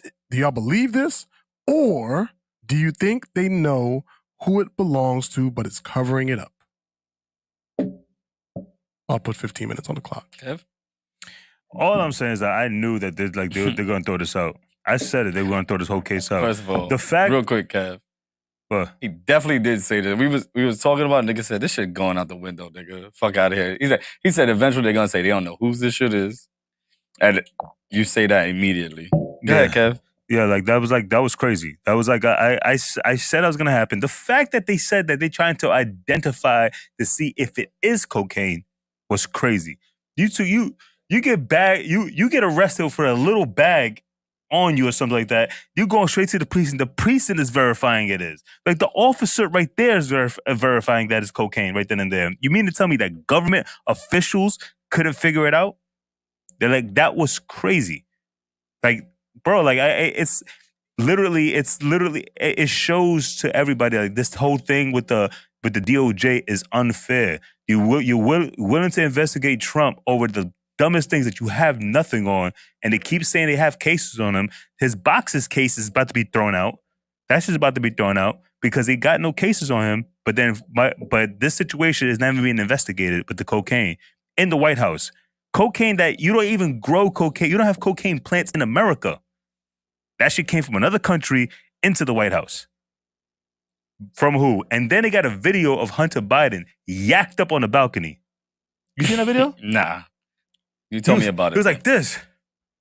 On the balcony. Bro, like that was crazy. I don't know, man. I don't know. That's this whole administration's a joke, man. Go ahead, JT. The United States government found Saddam Hussein in a hole in the middle of nowhere on the other side of the planet. That is true. On the other side with a straw in his mouth. With a straw in his mouth on the other side of the planet. And you mean to tell me you can't find out whose cocaine this was? That is true. You guys have made some of the biggest cocaine busts in the history of the world. And you mean to tell me you can't tell me whose cocaine this was? That's you true. guys have men in prison for life. For cocaine. For cocaine. And this drug, this so-called deadly drug, is in the most protected building on the planet. Mind you, cocaine and crack is under the crime bill that was pushed by Joe Biden. That was created by Joe Biden. That if you get caught with a bag of crack like this big, you will be sentenced to 30 years in jail. That was his thing. Cocaine, a bag of cocaine like this big, you will be sentenced to 10 years in jail. Minimum, 10 to 15 years in jail. That was under the crime bill under Joe Biden. And his son brings that shit into the White House. And that shit's thrown out? He said the FBI took it to check for fingerprints and DNA. They found nothing. Who buys coke with gloves on in the summertime? Talk about it. Bro, that shit is crazy, man. First of all, when they said that they had to test it to see if it was cocaine, they were taking it to the evidence lab. I seen the Instagram. Did you see the shit on Instagram where the cops stops a guy from having salt in a little baggie because he needed it to put it in like in his coffee. So he just he had like a little baggie worth of salt, and they tested it right on the spot, and they was like, "This ain't cocaine." They couldn't do that shit. They couldn't. It just seems like at certain points they just can't figure certain shit out, and it's starting to become a pattern. But to me, is listen with certain families and certain things in this country, we find easy ways to just look away. There's like only thing I gotta say is that there's you can't hide a lie for too long. So the truth always prevails. It always comes out sooner or later. So that's something that eventually, you got to leave it in God's hands and let You God, think it will come out? Well, not under this administration. The moment if somebody else that opposes them gets in the White House, most definitely that'll come out. Most definitely that'll come out because all that it goes in document files. All that goes into files. What if they wind up deleting the video or something like that? You can delete the video. That goes into those boxes that these presidents get. All these things that happen in the White House and happen within this country, those are in those boxes. Go on other countries, those things are in those boxes. They found Osama bin Laden in his compound in the Middle East, the other side of the planet. They found him. They tracked him down. They ran to his crib, killed this kid, found him, verified it was him, and then killed him. But you can't tell me it was cocaine this was. Who is the dealer? That's the real question. It's just like, Yo, that is crazy. You know what? They can't tell us who the dealer is because it'll expose our relationship with Mexico. I fucks with Mexico, though. Shout out to the Mexicans, man. Yo, you wanna know the funny shit? I was just in the chicken spot, and some little Spanish dude was in there talking Spanish, and the guy behind the counter was like, "Yeah, have fun in Mexico." Nigga looked at him and said, "I'm Ecuadorian, nigga." Oh, nah. That's crazy. That's crazy. And you know what's crazy? What's even crazier about that is in so Texas, tight. the Mexicans are way different down there. Like you can see a 6'6" Mexican in Texas. For real? Yeah, Yo. you can find one In Texas, so I'm Puerto Rican. Everyone knows I'm Puerto Rican, right? when you want to be. Puerto Rican. So Say you was black. You was black. Puerto Ricans are black. So anyway. All right, you woke now. Stay woke. Caribbean's black, bro. Stay woke. Anyway, so Say you Colombian now. what I was saying. Oh, You're from so Mexico. I like in Texas, like I'm Puerto Rican and everything, and then it doesn't matter who sees me, whatever it is. I was talking to that Mexican girl over there about the glizzy stand, and she was like, "Do you know how to square dance?" I was like, "Yeah, I know how to square dance." So he did like 2 steps of the square dance, then I stop.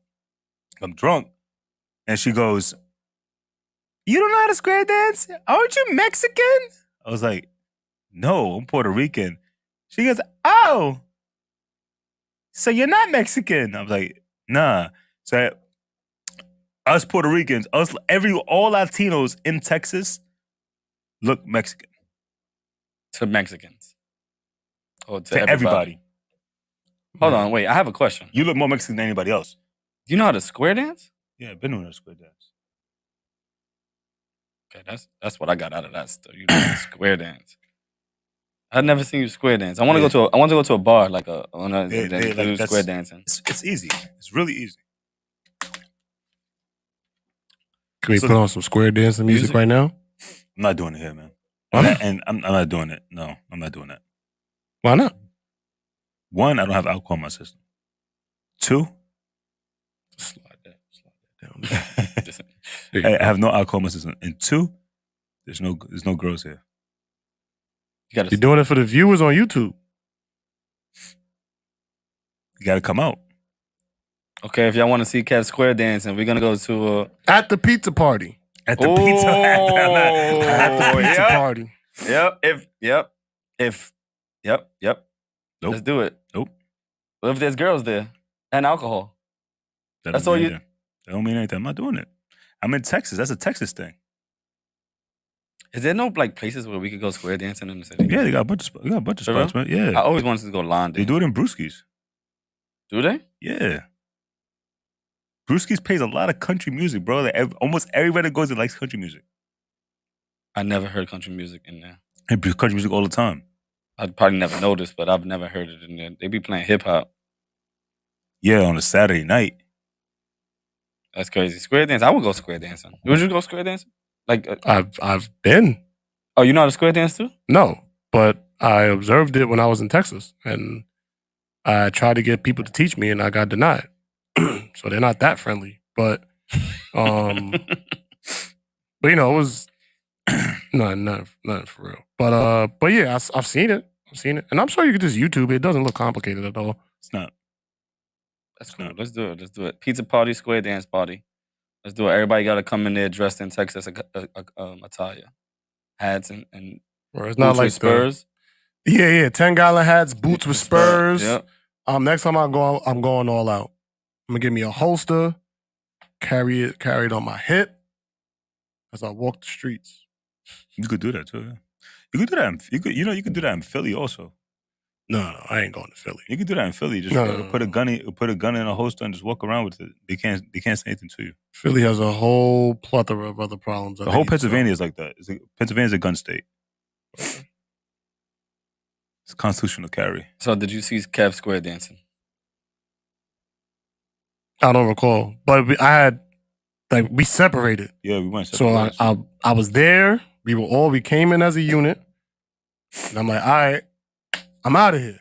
And that's when I got the section. We was popping bottles, pouring them all over titties. You know what I mean? You know what I mean? We was going crazy. And the two people I came with, besides JT, the two people I came with, they were just standing there, like trying to be like security for us.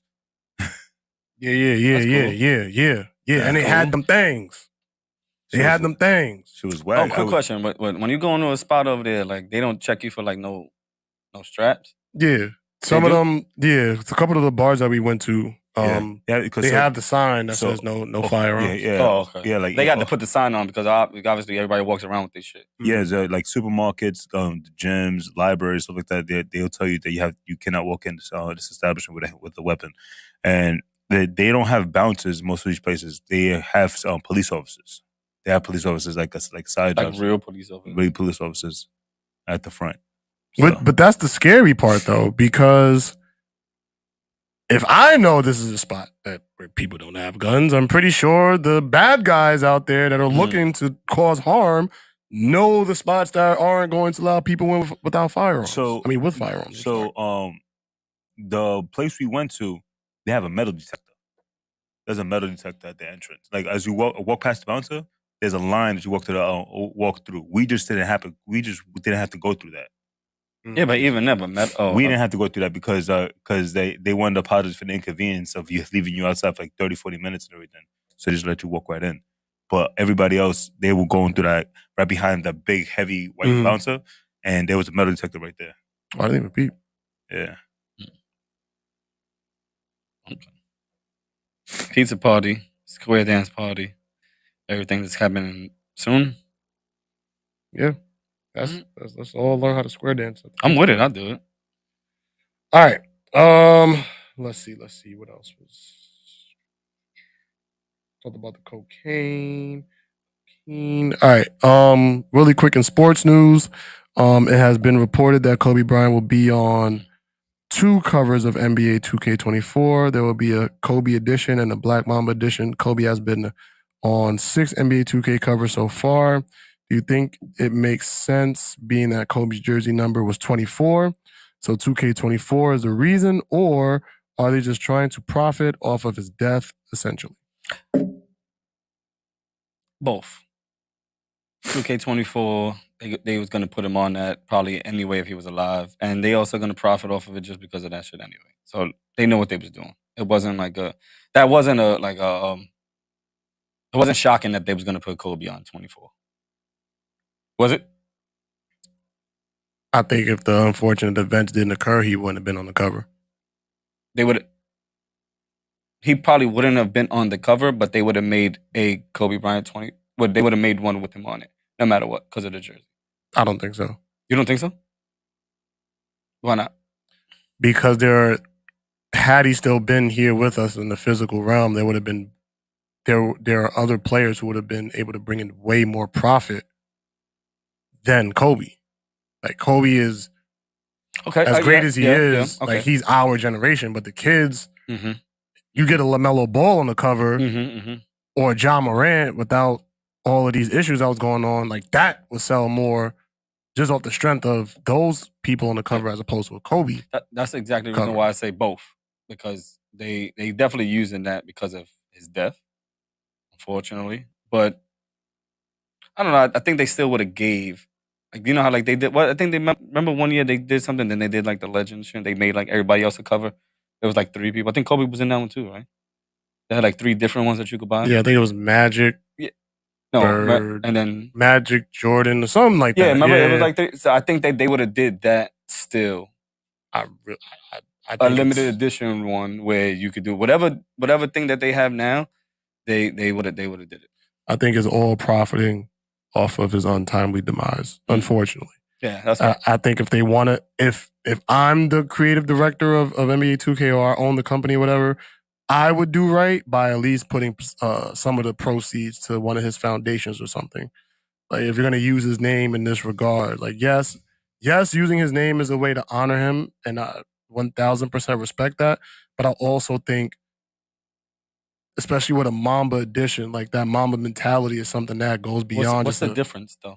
It's probably just like the VC that you get. You probably get a couple different features that are only exclusive to like Kobe Bryant fans and the other ones. So it's probably something like that. I don't think it'll be any difference with like the gameplay or the characters that you can pick from.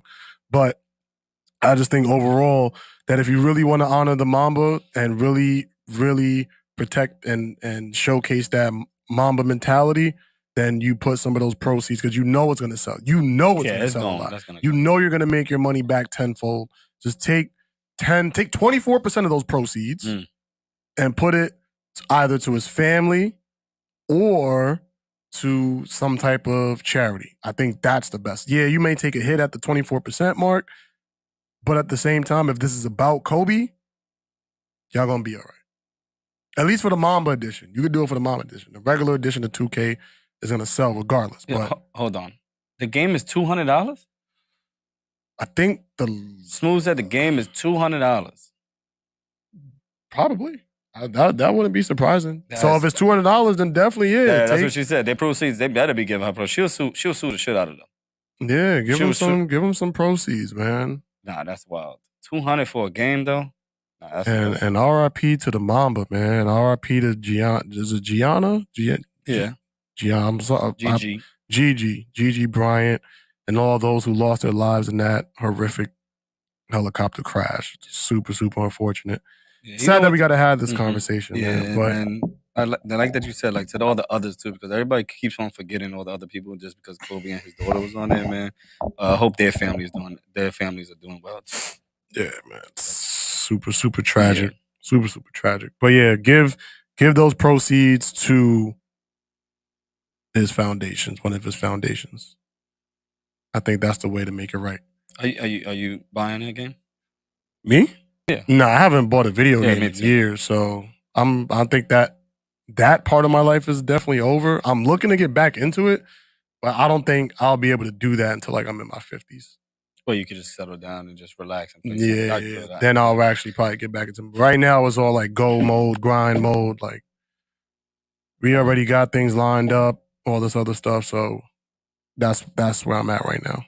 Yeah, that's a fact. She was sued. She made mad money off these niggas already. Made it off of everybody. So it's good. But it's just that's the part that bothers me is a lot of people or companies that she's suing are companies that claim to have the best interest of Kobe Bryant, which is why I say NBA 2K is doing this for profit.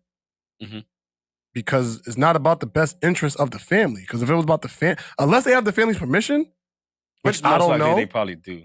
Because it wouldn't be coming out like that if they didn't have his. I don't know. Some people, they made 2Ks big enough now to like they probably could take the lawsuit. That's true. So they probably didn't have to consult with her at all. They was like, yo, we just gonna do it. Whatever.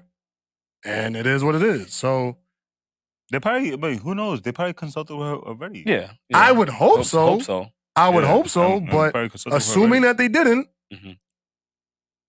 I feel like that's just all for profit. Yeah, that's why I say both. I think, honestly, to me, because I'm a fan, I think that even if he was alive, they're going to give him, just because of the 24 jersey, they was going to give it to him. But they are definitely going to profit off of his death and just going to be like, especially if they 200, if that's 200. Well, she said 160 plus tax, so almost close to 200. So if that's the case, they definitely doing it for some bread. I don't think they put him on the cover if he's alive because he's been on multiple NBA 2K covers already. Yeah, you said 6? 6? That's what you said, right? Nah, I didn't say that. Oh, I thought you said he's been on 6. Nah. But it's like a platinum package that the one that costs 160. We have no idea. I mean, that's usually what it is. More than likely, you get like extra perks and games. stuff. I mean, there's some 2K games, like even Madden games, are like that you can get them for $200. I'm saying this is like they have. What Madden game is $200? They have Madden packages, like let's say like it comes with certain added on to the games with codes and everything, and it comes with like in the titanium packaging and stuff like that. They have those packages that come more expensive. So I don't know, like if still I'm not doing that. So but big fans of 2K buy stuff like that. It's like with people with Call of Duty. People buy the Call of Duty boxes that cost like $400 for the case and everything. That's crazy. You know, and it comes with a bunch of stuff. Like, they're gonna have to give you like big fans buy stuff like that. Or maybe, hopefully, like if that was the case, if there was 2 different games or whatever like that, and to profit more, and I would have just did 2 different story modes. You know what I'm saying? Like if you're gonna buy the Black Mamba edition, you're gonna get this type of story mode. If you're gonna buy the the 24 edition, you're gonna get this different mode. What goes on? I've never played story mode in none of those sport games. I always played the exhibition games and everything. But what goes on in the story mode? Everything, like everything. So basically, you Yeah. can create a character, and it brings you through the different phases of like a professional athlete. So Well- you'll start off by playing, at least with 2K, the way you used the to last from couple last of time years, right? I played. You start off, you could play like a high school game, then you get picked up by a college, then you play some college games, and then They send you depending on how you do, you get drafted by an NBA team, and you get an agent and all. So it just kind of gives you more of like that realistic experience. Yeah, and then I think the last one, maybe not the latest one, but the one before that, you just started off and you was playing overseas. Oh, I didn't even know that. Yeah, I got and then they obviously came and you did your shit. But I haven't played a video game in years, so Every video game I ever played that was a sport game, we always went straight to the exhibition games on me. So I never really did a story mode or play online. But yeah, well, listen, shout out to Kobe's family, Vanessa, and them. And I hope they do get. I hope that goes to the proceeds for all of them, everybody that was on that plane crash, because helicopter crash. You're right, and because everybody, like I said, everybody forgets about the others, and it's just them two. So hopefully they all have some type of anything in there, even if it's like a small percentage of it, and that small percentage could be a lot for, even though they all got money, but you know what I mean. It still helps. It still helps. I'd rather no, that was going to be a bad analogy. What changes from 2K23 to 2K24? Literally, The to me, names it's on the- literally like some gameplay, but it's mostly the same to me. The only thing that changes are the names on the back of the jerseys from the people that were traded and the rookies that come in. Yeah. That's it. Yep. And Maybe some things in the story mode or the My Park, but very, very, very little changes. more online shit, I would say, right? Yeah, most likely. Yeah, because but people like- only buy it to play online. Yeah. Like Yeah. the My Park and all the others. Like that's where I started phasing out of 2K. Yeah. Once the My Park started taking over, I just didn't have the time for it. Are they selling the same game over and over? Yeah, technically, yeah. There's a little bit better graphics, a little bit more things you could do. They do that for every game, though. What's up, Bugs? But they do that for everything, I think. Every game is a little bit the same type of gameplay, but a little bit different. Like a little bit more. They got it. They figured out a new chip, and the shit is faster. Whatever like that. It's just the same shit, but a little bit different. Yeah. Mm-hmm. Yeah, that's fair. That's how I see it. Like, I mean, especially if you're not really into the game- sport yeah, like exactly. that, it's just the same shit. I think over the and people that see the biggest difference are the gamers that play that shit consistently, and the people who do it for money. over. Mm-hmm. I mean, because I remember when we was doing the gaming thing, the people who was doing it for money for Twitch and everything like that, they was like, yo, they don't even like this shit. They waiting for the next one to come out because to them it was whack. Mhm. But if you're just a regular player, I don't think that you can really just like Especially like if you tell. want to play Yeah. exhibition mode. That's a fact. Jordan sell the same sneaker over and over. It's the same shit. They come out with the same thing every other year, but just different color schemes. And he dupes y'all every time. Every time. But what y'all should watch, speaking of Jordan, is watch the documentary Air on Amazon Prime. Oh, how was that? It is a really, really, really good documentary. If you are just like into, like I'm a very detailed oriented person. So I like to hear about the little things that go on behind the scenes. So like, how was that camera that we're using constructed? What were the earliest stages of that camera to get to this point? Or when it came to sneakers, like how did they come up with Air Jordan? Who came up with Air Jordan? How did they convince Michael Jordan to go from Converse, which was the number one sneaker at that time, they had all the superstars, to take a chance with Nike?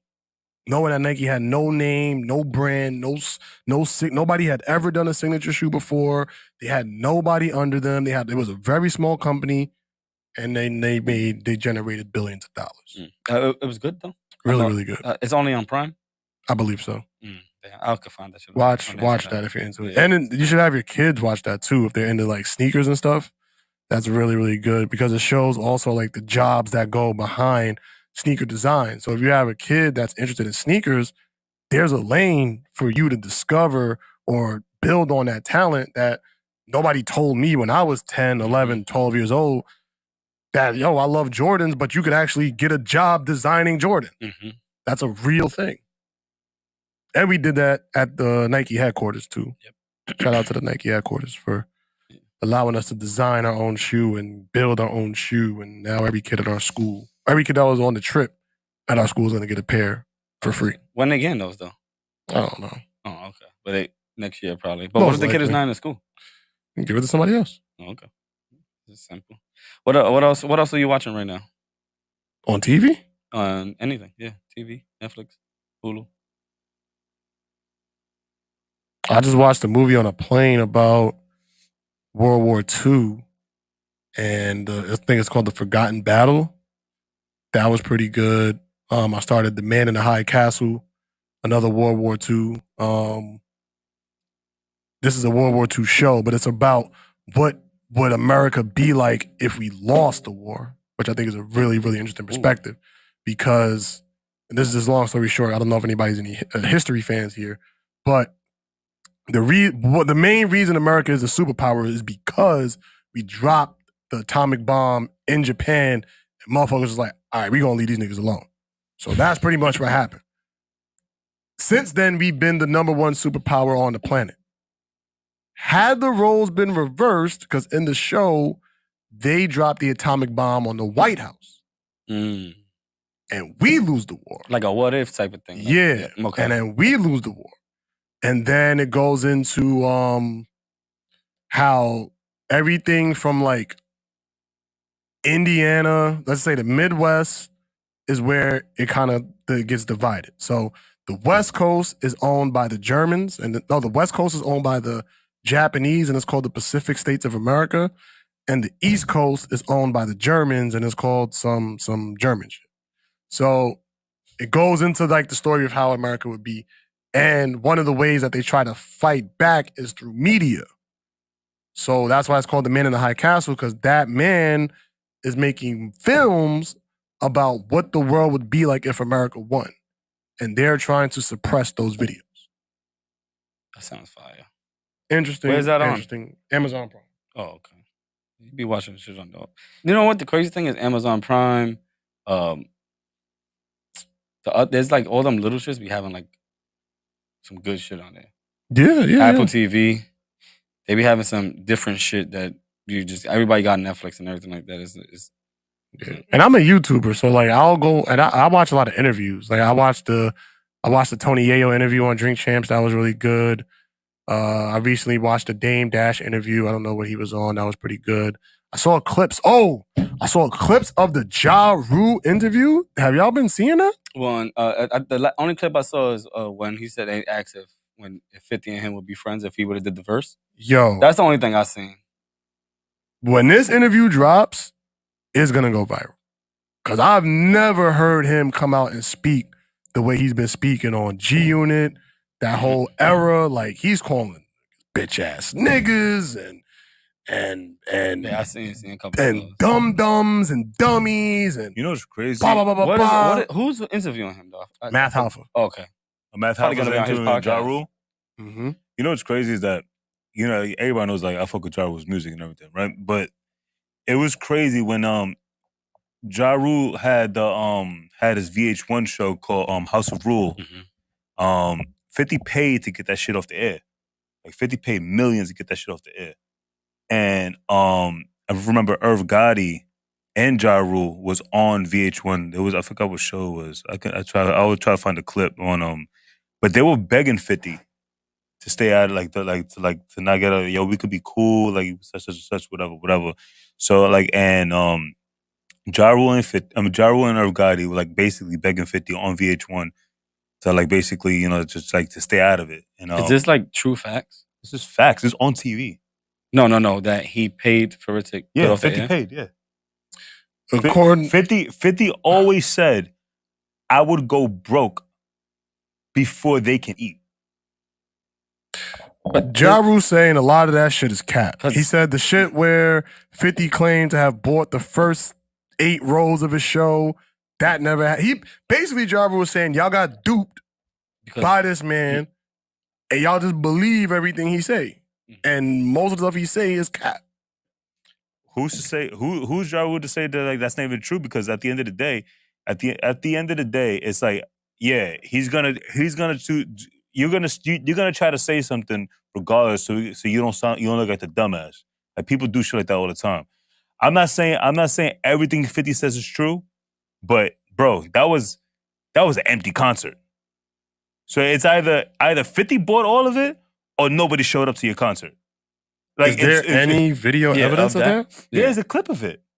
I've never seen it. I never saw it either. He had the Milwaukee Bucks jersey. Oh, that was in the Milwaukee Bucks. Yeah, that's when he bought those rows in. No, that wasn't a concert. That was a basketball game. That was the one, bro. Look at it. That was the one that people paid for that concert. It was a little concert before the game and everything, but it was a little concert. You talking about the one where he was talking and he was like, and you heard nothing? Yeah, that what you talking about? Yeah. That was a basketball game. That was not the concert. That was literally a basketball game. That was halftime show. Oh, I don't know, man. But like, listen, I don't know. But like, at the end of the day, it's like people will always say something to no matter what to defend us. Like, we don't know what goes on between 50 and Ja Rule.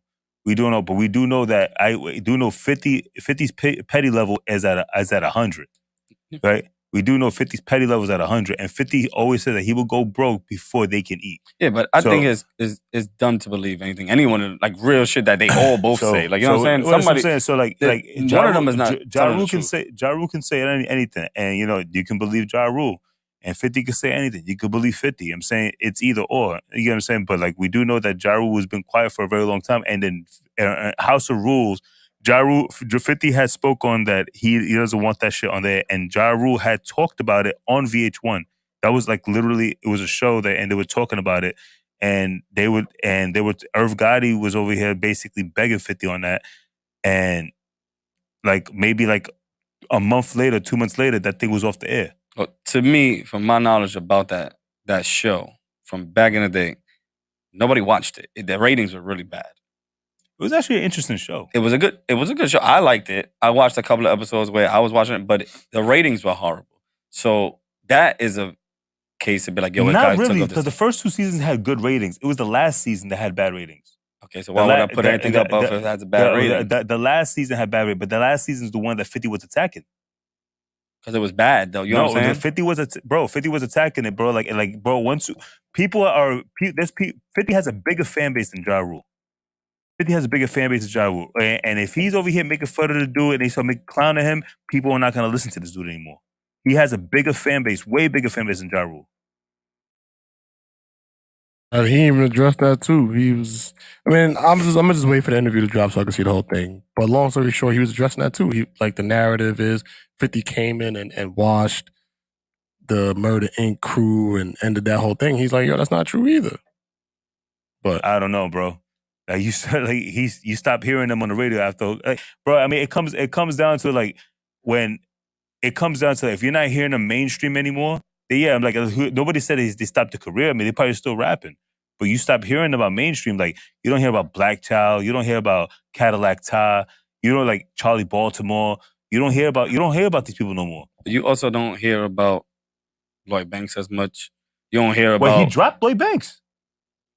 Still, it's still...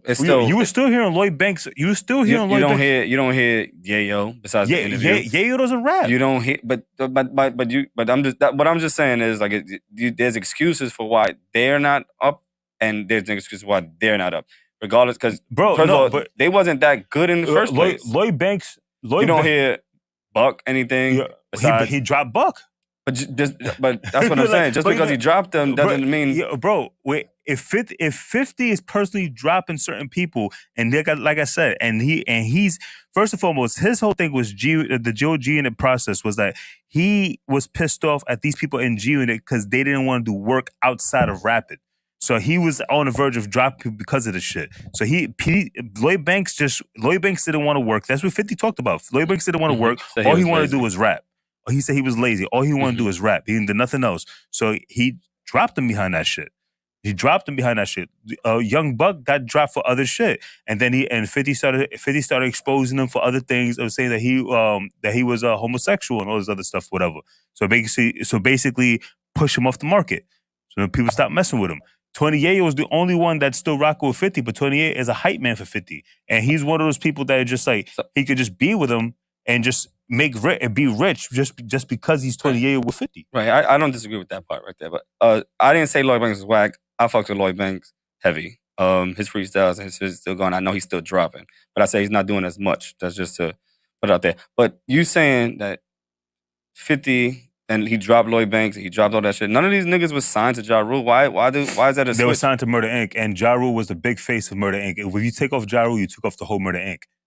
But you can't. But my thing is, you can't say these people are not relevant because of Ja Rule. Ja Rule they wasn't signed under Ja Rule. They wasn't signed under Ja Rule. First and foremost, Ja Rule is the face. Ja Rule, everybody's eating in Murder Inc. because of Ja Rule. That's what everybody. Ja Rule is the big face of Murder Inc. It was the big face of Murder Inc. Okay. No, bro, you could have your perspective on it, but that's basically Ja Rule was the money of Murder Inc. He was the money of Murder Inc. Sure. I think Irv Gotti had a bigger influence. Irv Gotti's the creator of Murder Inc. And he was also the face of Murder Inc. Wait, he's the creator of Murder Inc. But the person that's bro, you need an artist. You need somebody. All right. So like he was the hottest artist on. Yes, I'm saying. Murder So Inc. like that, so Ja Rule is doing all this in Murder Inc. and keeping that shit up. The moment Ja Rule got taken out, that shit started dying down. Like first and foremost, we cannot forget that the FBI ran down on Murder Inc. and they had to change the name because they had their allegations that Murder Inc. came up through drug money through the Supreme Team. That was the allegations. Allegedly. That's the allegations. Mm-hmm. Right? These are the allegations that they had. So they were talking about that. The FBI came and shut down Murder Inc. And that's when they came out with the thing called The Inc. They changed the name to The Inc. So when they changed the name to The Inc., that was on the verge of Murder Inc. dying down already. So right after that, and they dropped one group album. The group album didn't do a good hit, and they spent so much money to try to revive Murder Inc. When they created The Inc., they spent so much money. The album, their group album basically flopped because they didn't do the numbers that they were supposed to do, and from then on, they just faded away. We interviewed the person. Shout out to C-Suite Music, Michael J. Payton, man, for his. If y'all didn't go watch that documentary, go watch that documentary. He did an amazing job on that. We already knew all of that, but you're not saying anything wrong with that. Well, I know. But what I'm saying is, why is Ja Rule getting crucified when he wasn't? You said that nobody, Charlie Baltimore, Cadillac Ty, none of them did anything after that. Like he wasn't their boss. No, you misinterpreted my words now. I didn't say they didn't do anything after that. They're still working. They're still making music, whatever the case may be. They're just not in mainstream anymore.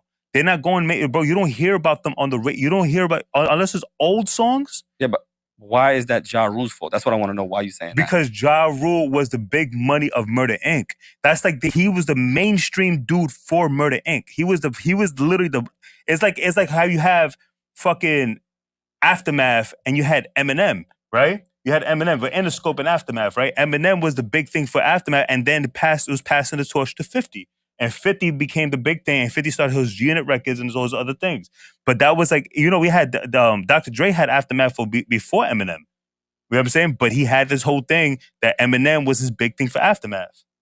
You know what I'm saying? And that was like that was the publicity of that, and then it became 50. He passed the torch, and 50, Eminem and 50, they started doing music together and basically passing the torch to 50 because Eminem was going to do his own thing. You know what I'm saying? He was doing other stuff like production and stuff like that too. So that was like a whole thing with that. But that's basically what I'm getting at.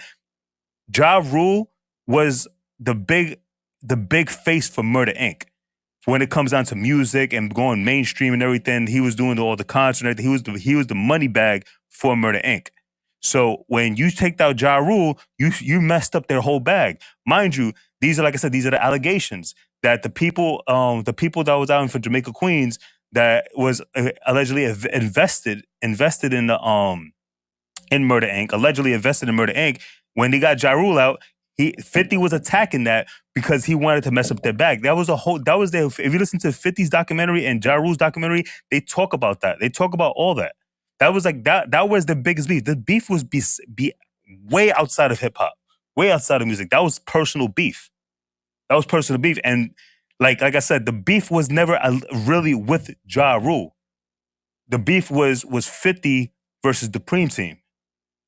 That was 50's attack on that. So that was his whole thing. 50 always talked about that. So like that's what I'm saying. That's what that shit is. It was a personal thing. It was personal. That's why 50 would never be friends with Ja Rule. Did you get my question? Try again. But what does Ja Rule, him being the face of everybody else, Charlie Baltimore, everybody who was on Murder Inc., why is he being blamed for them not being where they're at? That's what I'm asking you. Like that regardless on him and 50 and everything like that, I get that. Like, you're not wrong on whatever you said. But you said because Charlie Baltimore and all of them are not doing what they doing, Ja Rule's being blamed for it. How? It wasn't their boss. Bro, like I said before, people are always gonna find a way to point a finger at somebody. They're gonna find. I'm asking you why you believe that. I don't care what they believe. People are going. That's what I'm saying. People are going to point a finger at somebody. They're gonna point a finger at somebody. But money was invested highly into Ja Rule within Murder Inc. So the money wasn't invested into Charlie B. Moore and all the other people as they were invested in Murder Inc. or Ja Rule. When Ja Rule stepped into that beef, it shut down the whole Murder Inc. thing basically because if he ignored it, Murder Inc. would have still been potentially running. But he went into the beef, and Murder Inc. got shut down. Now everybody was signed to this contract. They signed to these contracts with Murder Inc. My assumption is that they're tied into these contracts for a very long time. You know what I'm saying? Those are my thoughts. And the only ones that's really eating at the top of that is Ja Rule and Irv Gotti right now with this with everything else going on. So it's probably they're eating off whatever music that they made. Ashanti's still eating. Ashanti's a pop star, so she's like out of that. But Irv Gotti already said he's never letting that shit go. I'm just saying, if they was good like they supposed to be, if Cadillac Ty could have rapped and made a better song, then he should have. Like, I'm not, you know what I'm saying? Like, that's like if in the NBA, when LeBron leaves the team, the fucking franchise sucks. And what they do, they rebuild. They do other things. You can't just blame this nigga because y'all can't do y'all thing. Like, that's not like fair. I said, people are gonna blame somebody. They're gonna find a way to blame somebody. And I guess they don't want to blame the boss. I think the Fed case had way more of an influence to the fall of Murder Inc. than G-Unit. That's just my personal opinion. From what we understood too, talking to him about the stuff and watching it, the Fed case did way more than what people really think. Right? But then again, like I said, it's like two sides. You know what I'm saying? We're never gonna know the exact truth of why this happened. But going back to the show was okay for a lot of people, but the ratings sucked. So I know 50 didn't pay everybody in the world not to watch the shit. No, I know, but listen, I know I'm not paying people to watch it, but it's not about paying people to watch it. It's about going to the production and telling them, like, listen, I'll give you $500 million. You take that shit off the air, like that type of shit. Yeah, but it was on every week. It was a weekly thing, so that means people had to stop watching it. You know, so I get what you're saying, but first and foremost, season 3 only had like 6 episodes. They only had 6 episodes. It got cut off, or maybe 8 episodes, something like that. It got cut off. The last season, I think it was season 3 or season 4. The last season got cut off.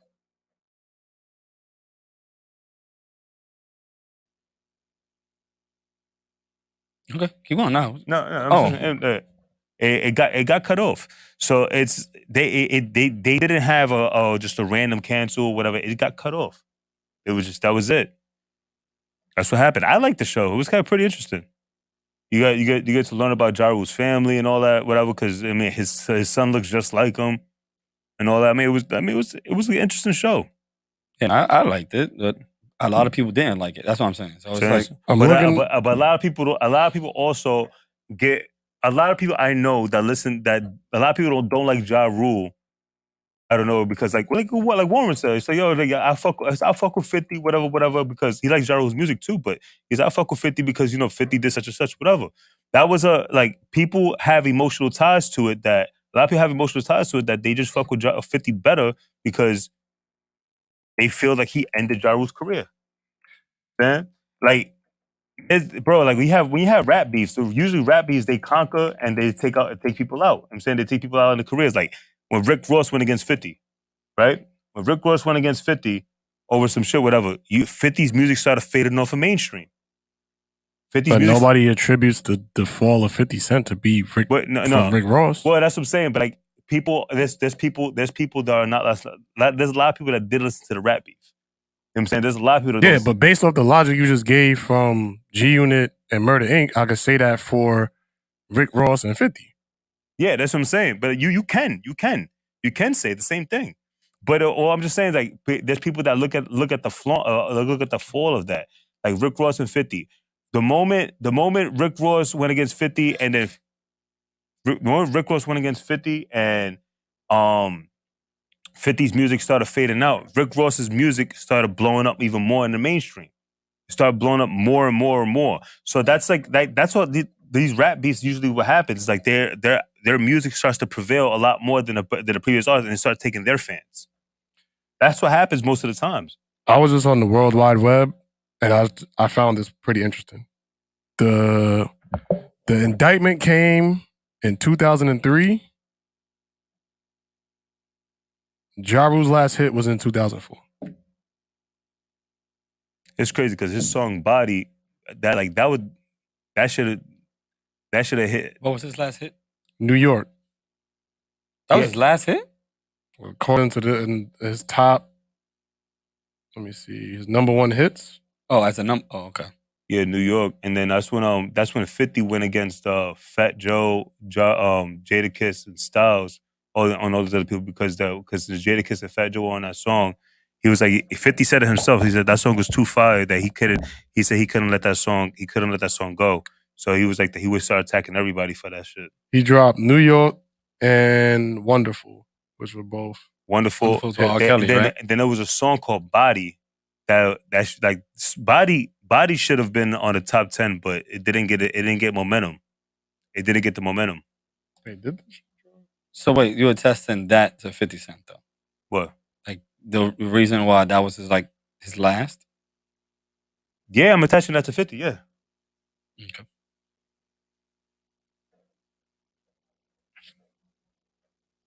That wasn't it? I think so. Because it says here, New York came out November 20th, 2004. His peak position was 27, and it was on the charts for 14 weeks.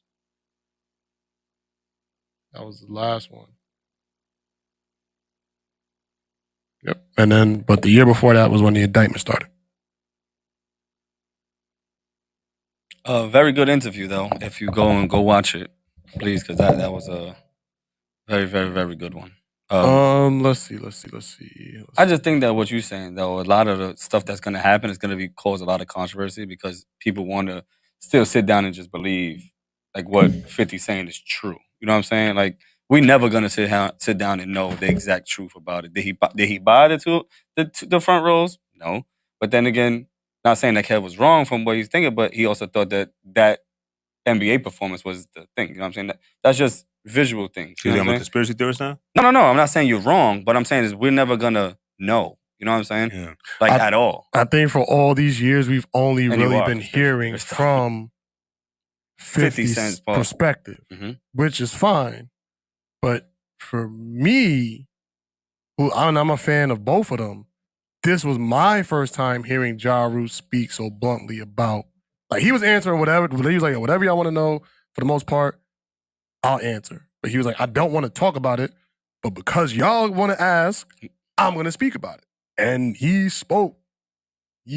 So shout out to Math Hoffa, Ja, Fifth, Murder Inc., G Unit. You know, shout out to all of y'all, all the parties involved. We hope this doesn't spark anything up to where, like, shit escalates and nothing like that. Yeah, word. But very, very interesting pieces. All All right, let's see. Where are we? Speaking of TV, the union that represents over 160,000 actors, writers, and creatives are joining the writers' strike. Today, the union met with the Alliance of Motion Pictures, TV producers, Hollywood studios, and streamers for negotiations. The meeting fell apart and they failed to reach an amicable agreement. So starting tomorrow at midnight Pacific time, Hollywood actors, writers, and creators will be on strike for the first time in 60 years. So we got 10 more minutes of that? No, their midnight will be an hour. 2 o'clock. Will be 1 a.m. for us. Wait, it's in California? I think it's what, 2, 3 hours? Pacific time is 3 hours, right? Mm-hmm. I'm thinking Central time. Yeah. Do you think this will increase reality TV ratings? What are we supposed to watch and do in the meantime? Okay, one, we're gonna watch the same exact shows because those shows have already been written and they already been produced and shot a year ago. It's not gonna change anything that's gonna be on TV. Okay. So you're still gonna watch the same shit. Does it change? I have no idea. Because what are they really fighting for? So apparently, from my limited understanding, I think they're fighting for. They're basically, from what I'm getting, they're trying to stop AI from taking over the writers' rooms. Okay. Essentially, I think also writers feel like they're not getting paid enough because of streaming. I think with the creation of streaming, writers and creatives and producers and all that stuff have been getting paid way less than they normally would for their content. I think also with AI starting to rise, people are starting to see you're used to probably have writers' rooms filled with 20 people. Now you may have 5 people and 5 bots. Yeah, the AI thing is gonna be crazy. I think AI is gonna take a lot of jobs away. Did y'all see the interview with the AI? And the person asked, it was like, "Oh, how do you feel that you're gonna take jobs?" And like the AI was like, "I'm not taking no jobs." And everybody laughed, like they knew that it was wrong. Like a lot of AI is gonna start taking a lot of things away from people. I think it will, but at the same time, if you are knowledgeable about the artificial space or you start to actually get into it, you just have to learn how to adapt. Mm. It's like anything in nature. If you don't adapt, you'll die. Simple as that. So now, knowing that these AI things are coming, you can either sit there and complain about it or prepare for it. I'm already thinking, what can I possibly do if there are no more teachers in schools, which is a very high possibility because they're already doing that in another country where they have these artificial intelligence looking like figures in school teaching kids. So I'm already thinking one day teachers will not be in classrooms, period. So how do you adjust? What other skill set can you learn? You got to start thinking like that. Think about it too. They already opened this first the McDonald's that's about to fully automate AI. Yeah, like like all these shits is gonna happen. Chipotle just launched. I saw on the news today. Chipotle just launched a technology that can make their guacamole for them, but they don't need the people in the stores anymore. Then they're starting to test it out, and I forgot which Chipotle they mentioned, but there's one Chipotle where they're testing it out, and all they need is a human to put the avocados in the machine. And everything else is going to be done itself. So now you're talking about all those people that are in there making avocado before it opens, don't have to. wiped out. She said about after those seasons, and if these people are still on strike, it's gonna feel like COVID times. You're gonna find something else to watch. It goes back to what I said before, that people want 4-day work weeks. Those 4-day work weeks, that's what's going to come down, because the replacements of that is you only get 24 hours in a day. If you have like a shift, a job that takes on shifts, and there's 3 shifts in a day, and you're doing 4-hour work weeks, but you think you're still going to get 40 hours, that means you're working 10 hours a day. Then who's going to be working the 4 hours? You know what I'm saying? So if you have 2 people working 10 hours, who's going to work the 4 hours? You have the AI working 4 hours, and eventually they'll see that the AI could do the same thing as your job. And then start taking over. That's exactly what's going to be happening. So, and eventually, you're not going to have a job, and these robots take over your job. But you can have a job if you prepare. If you prepared. If you don't prepare, then you'll be out of a job. But if you prepare and try to study the landscape, it's almost It's similar to when we started losing cashiers, we started losing the toll people. Once those jobs started getting automated, if you did not know how to adapt, you were out of a job. If you saw it coming and studied the landscape of what the world was going to look like in 2023, you probably would have started to study coding. Simple. Now everybody wants to study coding. It's starting to phase out because AI is going to take over coding. So what is it that you need to learn to be able to adapt to the future? That's how I see it. So no reason to be afraid. But when it comes, the reality TV portion is pretty interesting because I do think reality TV will increase because if the writers continue to go on strike, people will go to places like YouTube, Tubi, things like that for content because we're not going to stop making content. Mm-hmm. We're not on strike. Send everybody us every Thursday night. Exactly. So I think streamers and all that stuff will increase. But like we were just saying, you can either adapt or die. Simple as that. And we're adapting because we're making our own content. Yep. I think that was simple. Y'all got a question for y'all. Mm-hmm. So this shit was funny. Would you rather fight 21-21-year-olds or 50-50-year-olds right now? 50-50-year-olds. Easy. 50-50-year-olds? Yeah. These 50-year-olds, that's like fighting. So you fight Tyson? That's what I was saying. You fight Tyson? Before I fight 21-21-year-olds? 50-50-year-olds. Tyson's beating up the 21-21. No, he's not. Tyson? No, he's not. No, he's not. You fighting Lon? Lon's almost 50. I'd get over a 21-year-old? Absolutely.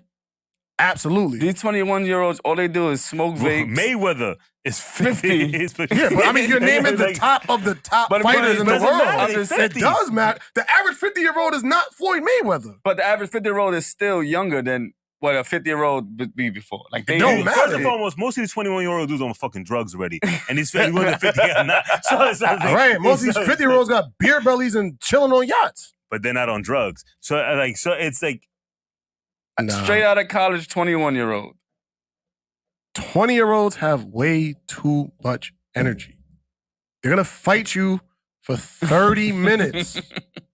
I know 30 minutes. Are not doing that. 50-year-olds are not doing that. You get a 15-minute round, niggas is out of breath. Like, we too old for this. Did you not shit. see the fight Mayweather versus Jake Paul? You're naming professional. Doesn't matter. That does matter. Doesn't matter. I'm not fighting professional fighters. I don't know how old he is. Like 30 20, maybe? like Maybe 25, 30? 26, 27? I have no idea. We just met a 55-year-old today in Pelham Bay Park. You'll beat that nigga up? Yes!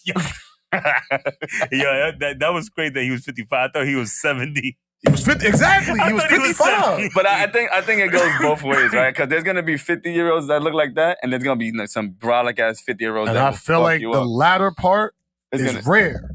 You don't walk around seeing brolic ass 50-year-olds. Yeah, but the 21-year-olds now, they are like mad geeky and corny, and they not fighting. They're very They feminine. still got the energy. That's what I'm saying. First of all, these 21-year-olds are gangbangers. That's first and foremost. Some of them. So they might clap your dumb ass. So is a 50-year-old. They just might. Nah, 50-year-old. You see Trub? I don't know who that is. I don't know who that is. I just think there's some 50-year-olds. Like I don't, but there's 50 of them. Yeah, I'll take that. At least half of them not gonna be able to fight. At least half. Then you're gonna have your Floyd Mayweathers, I guess. Maybe one or two of those. Okay, cool. The 21-year-olds are going to have energy regardless. Those 1 or 2-year-old, 1 or 2 of those of Mayweathers, bro.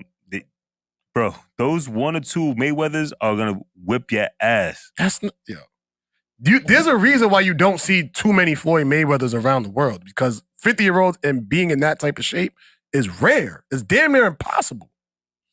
That's why you don't see. That's why what LeBron James is doing right now is so great because you don't see 30-year-olds playing like him. 75% of the human population is scared of Tyson, bro. What? Yo, bro, Tyson's a scary motherfucker. That's one. We're talking about the average 50-year-old. He's the anomaly of 50-year-olds. He's the anomaly. Is he not? People are scared of him, bro. Okay.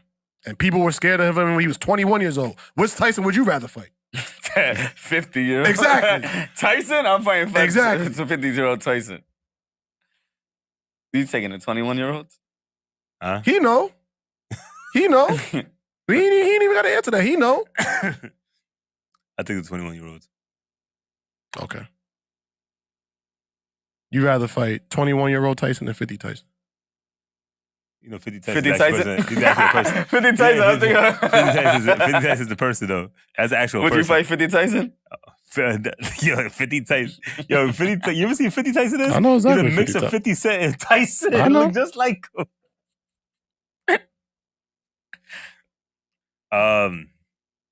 First of all, I'm not fighting 50 Tyson. But I'll fight the 21-year-olds. 21-year-olds. Nah, you wildin'. That's way too much energy. That's way, way, way too much. Like, you just got nothing but energy to give out to people. I just feel like you're gonna catch a lot of 21-year-olds that are really like either drugged out or vaped out. Or you're going to catch Skinny. 21-year-olds that just came back from basic training. That's a good point. Where it was like the freaking Coast Guard? Anywhere. Air Force? But Maybe. you're also gonna. But I feel like you're also gonna catch. I don't think 50's old anymore. Like I'm not, no, and that's You know not what I'm to saying? say That's that the 50's old, and I get that point. But the chances of you being in shape at 50 are significantly less than you being in shape at 21. That's my point. So 50-year-olds, on average, most of them are going to be out of shape. 21, chances are you're probably going to be in shape. Mhm. Just off of your natural build. But were y'all more in shape at 21 than y'all are now? I'm more in shape now. Okay. But you don't know me how I was. I said okay. I said okay. Like, bro, it's just like, oh, you're 21. Yeah, you're absolutely right. You'll be more in shape or whatever the case may be. But most people, their body doesn't develop fully until like 25, 26. I'm saying? Because you still have most people in 21 still have like almost like a little kid's body until they hit 25, 26. And you start going, bigger chest, bigger arms and shit. What does that have to So you're more in shape as you get older. Okay. More strength when you get older. Okay.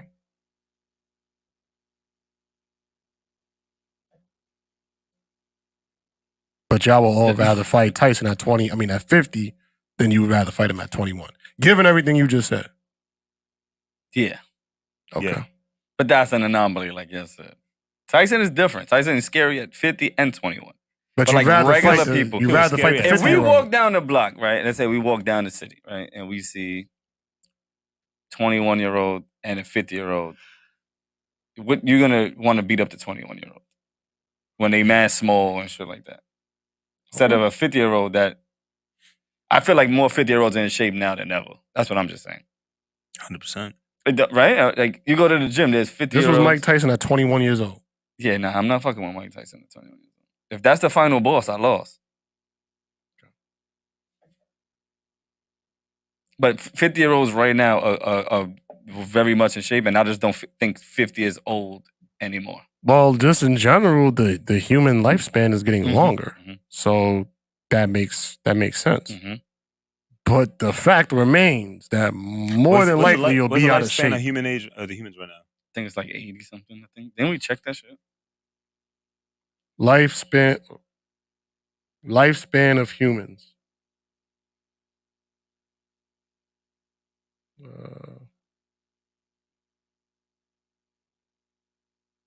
Decline looks like, I don't know if this is correct, but it looks like 76. Yeah, I think it was. I think it was that when we said it was in the 70s. 78. We remember we had a 78 debate about it. Remember it was like It was 78. on the pod. It was like, what is it? It was like high, low 70s. Yeah, so the Mhm. life expectancy in the U.S. dropped for the second year in a row. Those vaccines. That's interesting. Those vaccines. Vaccines, probably Yeah, drugs. this was as of 2022. This is the CDC. Yeah. Those vaccines. What's the thing called? Hey, I got a brain fart. What's the name of those drugs pouring up from the southern border? Cocaine. No. Mm. Those pills, man, that people are taking. Forget. Molly? No, man, coming from the southern border, man. Fentanyl. Oh. Oh. Okay. Yeah. So 70. Yeah. It looks like somewhere. I'm taking in the 70 southern- euros though, easily, And why is that? because they older. That defeats everything we freaking That- fought. 50 is older than 21. Nah, but the 50 is still in the Because they're middle older. age, middle 70s. You're not catching like a real good 70-year-old in the gym right now. Regardless. Tyson at 70. Nah, I'm taking Tyson at 70. Tyson gonna fucking knock you out. That's at all right, 70. but I'd rather take Tyson at Like 70. they just showed the strength that George Foreman has hitting a heavy bag That's cool. at his age now. George Foreman at 21? He might kill you by accident. Ali took him down. Mm. Not at 21. Ali took him down at 26. That's not true. Well, how old was George Foreman when he fought Mayweather? I mean, for Muhammad Ali. Oh, George Foreman might have been in his 20s. He was like 25. I think Ali was in his 30s. And Ali made him religious in that fight. After the fight, he became religious. All right. It's He said 12 o'clock Ali, already. he said Ali made me see God. Ali was a beast. Y'all got any questions for us out there? We about to close up a little bit in a little bit, man. So if y'all got a question, please let us know. Anything y'all want to ask us. If you go to the website where we have the merch, make sure you go cop up some merch. We got tank tops, hats. We got tank tops. We got hats. We got buckets. We got trucker hats. We got shorts. So make sure you cop up on all of that stuff ASAP. Yeah. You got anything else? Or you good? Anything fun y'all want to talk about? Kev, you wanna got talk anything about fun you the- want to talk about? The O pill? Rather we talk about that with a lady. All right. The what If pill? that's the case, then no, I don't have anything. I'd rather we talk about that when a female is here. The O pill? The over-the-counter maybe. birth control They How sell that here in feel about America? that. They want to. by 2024. Mhm. But I don't know how that works with like the laws and stuff. I know by October of 2023, they're aiming to make is it? I forgot what drug it was. Shit, I think it's methamphetamine. I think it's one of those things that they says that it cures PTSD. What's the name of the drug? I think it's Crack? methamphetamine. I think it's methamphetamine. But they say it cures PTSD, and they're trying to they're pushing to legalize it by October 2023. Meth? I think it's meth. Yeah, That's crazy. But yeah. But they I use think all that I shit. think it's. Don't quote me on that, but like I think it is meth. Yeah. Poppies is Drugs. meth, right? They get meth from what they get from poppies? Poppies is what they get from poppies. What was they selling in Ozark? From what? Poppies. The plants. Whatever. We talking about too much drug shit right now. We'll figure it out. Pizza party. I'm gonna let you know when the pizza party is. Well, we're gonna see if we can get a couple of people this week, and then let's see if we can do it this weekend. Kev, what else? You got anything else? Trying to find this fucking drug. MDMA, yeah. Expected to be approved to treat PTSD by October. Yeah, just give somebody drugs to have fun with their No, body, take so they won't drugs. be like, so they won't be PTSD anymore. Just give them some drugs, you'll be fine. Yeah, And just get addicted to that also, by the way. In Manhattan, they have dispensaries for crack pipes now. Yeah, they've been had that though. No, that just started. They had that shit with you supposed once they did the park shit. Remember they did the park shit? They was like you could just go and throw your needles here. Then they was giving out the free. Yeah, I needles know, and but shit like now that. they have dispensaries. Is that much? There's that much crack there? Well, bro, they're condoning drug use. Yeah. Well, this has Well, been. in Manhattan, they're condoning drug use. They decriminalized prostitution in Manhattan. They're making New York back into Dinkins administration. We wasn't around. Time to go. I don't remember. Yeah. I don't remember Dinkin. No, we wasn't around for Dinkins, Yeah, but we we wasn't. were around for Giuliani, and Giuliani fixed up Dinkins' issues. Yeah. But that crack shit and the pipes and needles and all that shit, they've been doing that shit for years now. How long? They've been doing it, but like now the government is supplying them. They The have government said that they could do it though back in the day. Remember? Yeah, I know. Back in the day, and then that stopped, and then they reversed. Oh, they stopped that? I didn't even know they stopped it. Yeah, That's they how stopped that. it's still the same shit. They started. New York started. Not all states, but New York started pushing like that. You're allowed to do drugs in the streets. It was in 2020. Is when they started doing it in New York. That they started to okay it, and that was in 2020. Well, let us drink in the street then. Shit. Why the Well, fuck they is allowed it for a little bit during the pandemic. Yeah, but let us go back to it then. Fuck it. If y'all want to let niggas do crack, let us drink.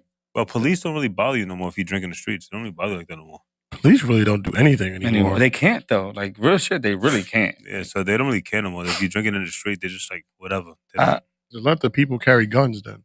Word. So prostitutes are not victims. Yeah, what's crazy with the guns is like they made all these laws and everything for these guns and everything that you can't carry them in certain locations in New York. You know, if you like, you could have it on 32nd Street, but you can't have it on 34th Street. Yeah, but I get that though. That is not a bad thing. Like, keep it out of the way of like very, very, very popular areas. Okay, cool. Because then you more of a mass shooter. You could kill more people in 34th than you're gonna kill a mass on 26th. A mass shooting is gonna happen no matter what. No, I get that. But what I'm saying is in 34th or 42nd Street, like in the middle of that shit. Okay, cool. Listen, there's no guns in this area. Like I don't really mind that too much. You know what I'm saying? Because you over there. It's your Second Amendment right. No, I don't disagree with you, but I'm just saying, like, I get that. But I'm sorry. Go ahead. No, go ahead. Finish. That's what I'm saying. I understand that. I don't. If that is our only thing that they're gonna be like, yo, y'all can't have it in these areas, and I'm okay with that. And all I'm gonna say to that, so they can have it. So all the people that work with these politicians can have it, but you can't have it. I'm okay with that. Like a cop? You talking about like a cop? No, like if you see Secret Service walking, that's a cop. Or security. A security guard, or they can have it, but you can't. So basically, if you go walk to 34th Street and this person has to be want to be fucked up in the head, you're gonna have to run to 32nd Street to fucking get your gun because you can't have it on 34th Street. Doesn't make any sense. I mean, that's taking the extreme, but I get what you're saying. That's reality. It is, and it 100% is. But what I'm saying is, if they're gonna allow us to carry everywhere, but just not like high populated areas where somebody can have it, they're gonna get it in there anyway. It's not like they can stop you. I look at it as this way: it's either you give it to them or you don't give it to them. That's it. It's just like okay. Like you're making all these like because the thing about it, if a fucking officer happens to drag you, let's say you're on 33rd Street, and you ran to 34th Street, now you're a criminal because you're on 34th Street. Because now you got cuffed on 34th Street with a gun, but on 33rd Street you would have been fine. You know how crazy that sounds? Why you ran then? Huh? Why did you run then? But if you ran from, let's say he robbed the store, whatever it is, now it's a robbery, right? Hold on, listen. You robbed the store at 33rd Street, right? You're there for a robbery. You're in there for robbery, whatever. Now, like, no, you didn't take out your gun or nothing. You're in there for a robbery. You're there on 33rd Street. You ran to 34th Street, right? Now you're arrested now you get arrested for robbery and the gun. Right, because now on 34th Street it's illegal, but it's not legal. But it's legal on 33rd, but it's illegal on 34th. That sounds crazy. I agree with that. That sounds crazy. It's none of this shit makes sense. Like New York was one of the states that make the New York, not even the state, the city makes the dumbest laws I've ever heard in my life. You want a rebuttal? Just gonna say, no, I mean, I don't disagree with that. Like I get that. I'm just saying, at the end of the day, if y'all gonna give it to us, and there's certain things that you can't do with it, whatever, like that. Fuck it, let us all be good. Like, okay, then I just don't go to 34th for my shit. Like, okay, well, I don't go to 34th anyway. You know what I'm saying? I don't go to 42nd. When's the last time I've been to 42nd Street? So what if like you're allowed to carry the hammer here? You have your hammer, whatever, allegedly, whatever. You got your gun over here, and you walking on Shalai. All of a sudden, you're on Dewey, and now it's illegal on Dewey. You know what I'm saying, but you forgot.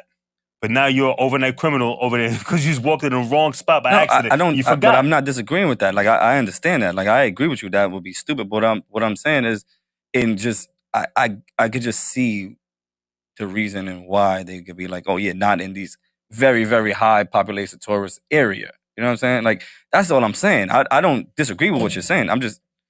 I can understand why they would be like just these areas. You know what I'm saying? It's not even a big fucking square. I don't see Like it. you could have it.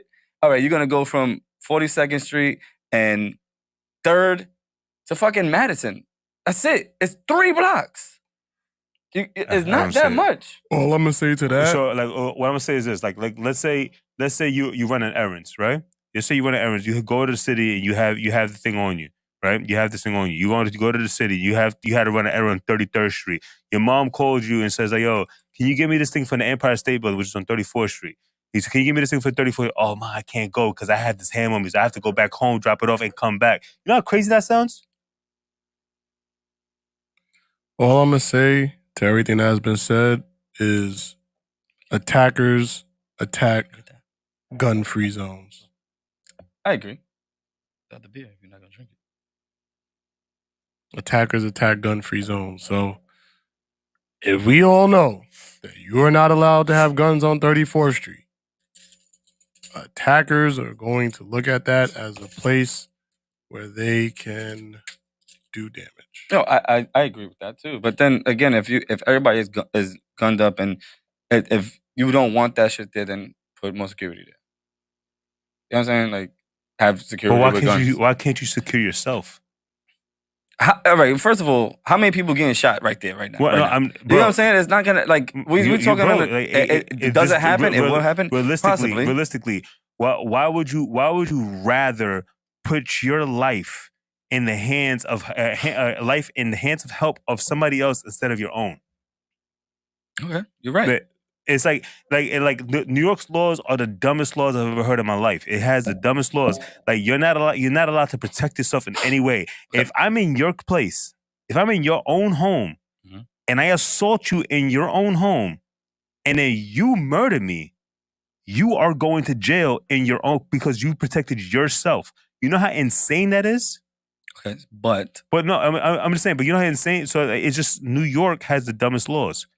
But if it's going in the direction of us eventually being able to have it without it, and we got to take these steps to get it, and first, there's none. We don't have no right now. So if that giving us this little bit of right, then let's take it so that we can all have our shit. You know what I'm saying? We're not gonna go and get a home run the first fucking time. Y'all can have this shit everywhere. No, let's get it. Now everybody can do that shit. If crime, like you say all the time, states where it's red with guns and all that, crime goes down. If the crime goes down and they don't see none of that shit happening, then there's a possibility that we don't ever have to do that. But give us the chance to have our shit. You know, you get what I'm saying? I think that makes sense. So if you cannot go to 34th Street or 42nd Street, or you don't want to, first of all, one, you probably can go there, right? They're not stopping every nigga looking for a gun. Like, that's on you. You want to go there with that shit? You want to get caught? That's on you. Oh, I can't go to the store. I'm going to go to the store and get what I got. They're not checking everybody for a gun unless you're suspicious. So you can still go there. How many times people have been picked out, been picked out of the bunch out of nowhere? Out of nowhere. How many people have been discriminated into that situation? Many. But how many times have you been discriminated on 42nd Street?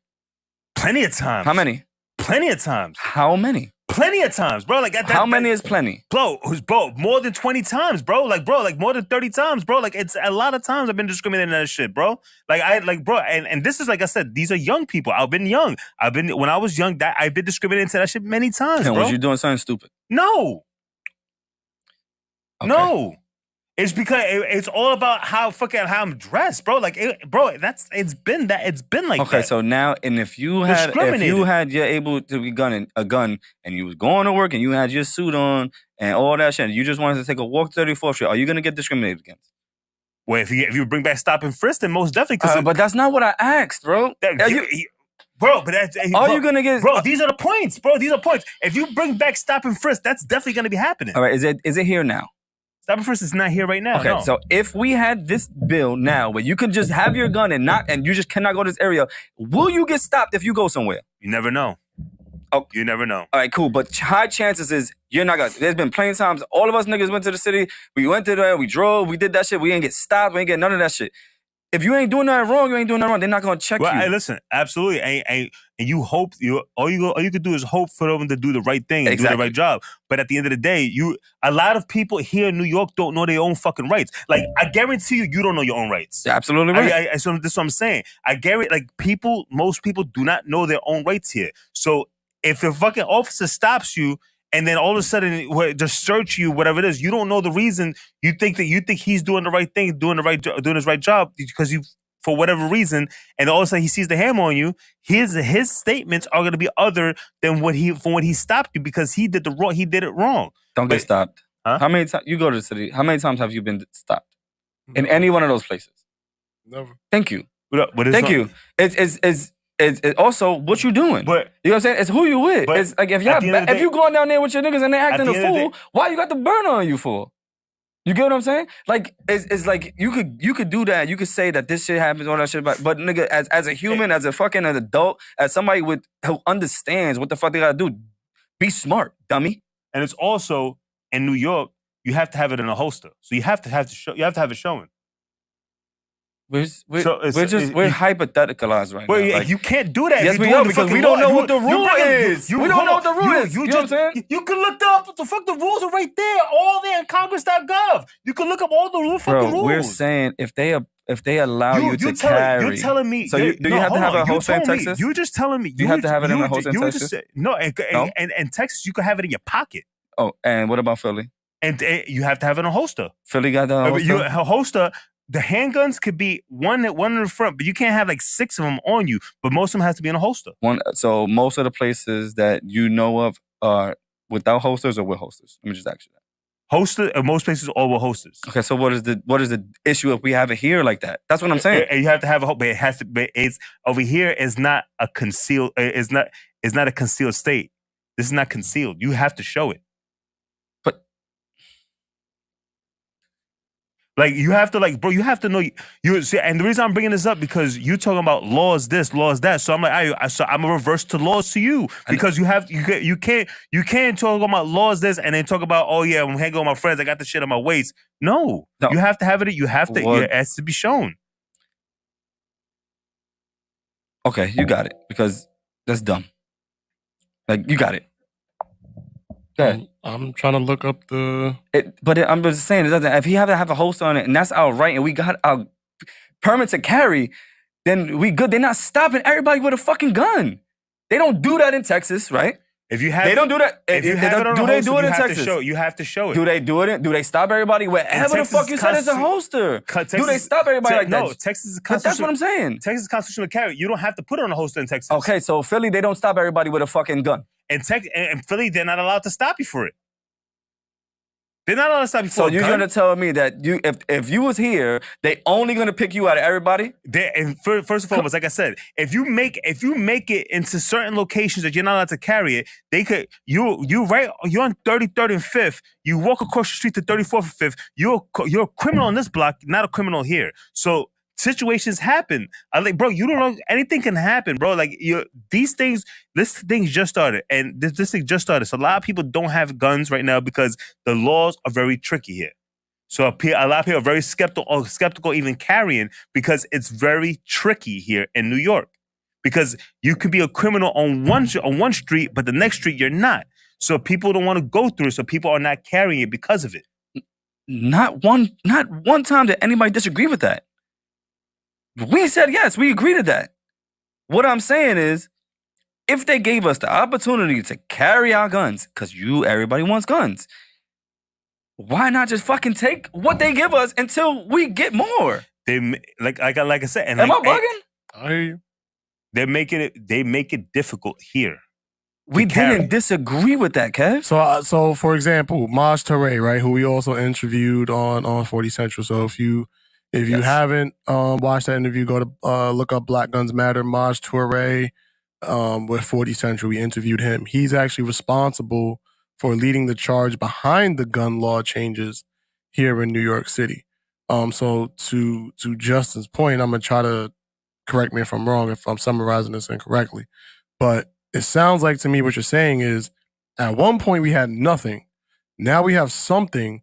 Let's take the win and make the most of it. Whereas it sounds like, Kev, correct me if I'm wrong, you're saying that, yes, this is the law now. However, it still puts people in a messed up situation. So it's not helping as much as people think. Because then, and the thing about it is this, because most people don't know. Most people that know about the gun rights and everything that you're allowed to carry, whatever, don't know that you're not allowed to carry in these certain locations. Most people do not know that.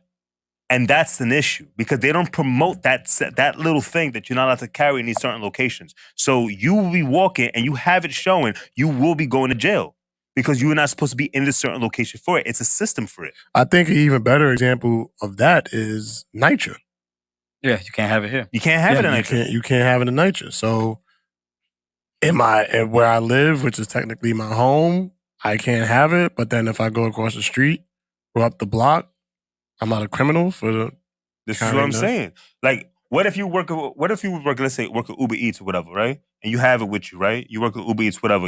And all of a sudden you walk into the projects. You walk into the projects with the shit on you, and the police sees it, bro. You're a criminal, and not even realize it because you forgot that it's on you. You know what I'm saying?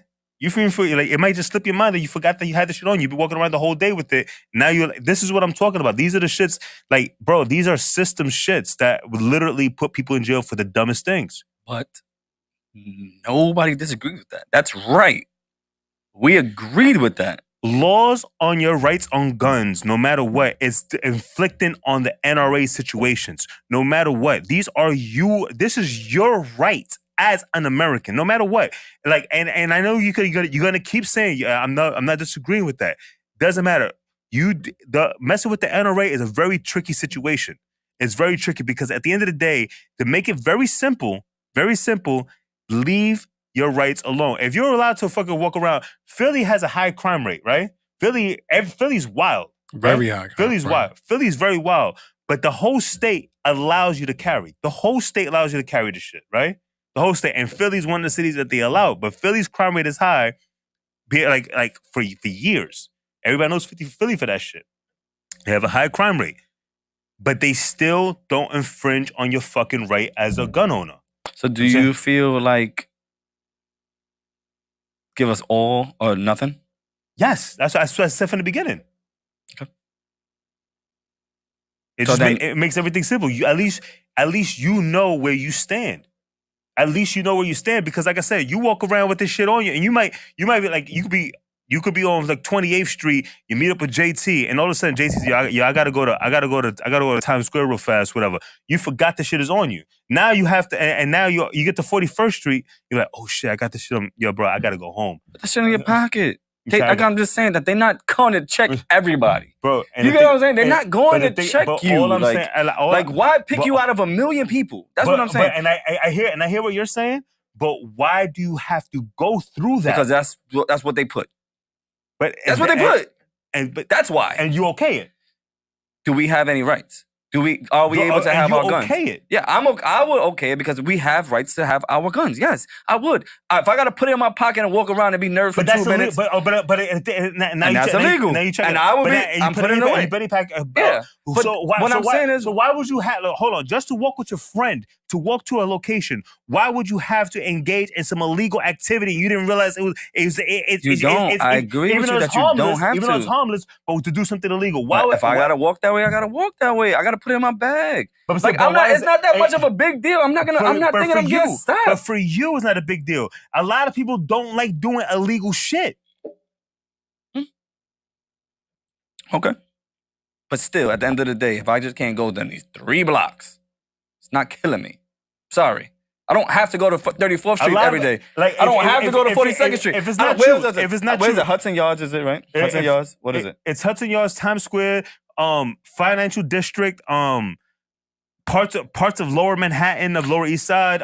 This part, like, bro, there's like I haven't been to most of those places for like 7 years. What the fuck is the problem to me? You personally, I'm only talking about me. I don't give a fuck about nobody else. I'm only talking about me. You're talking, and they see you talking about person. I'm talking about everybody in general. See, that's the thing, though. That's the difference there because you're talking about your situation and if I was a gun owner and I am listening to you, nigga, I don't give a fuck because if you ask me, would I be okay with it? Yes, I would be okay with it because I don't go to those places.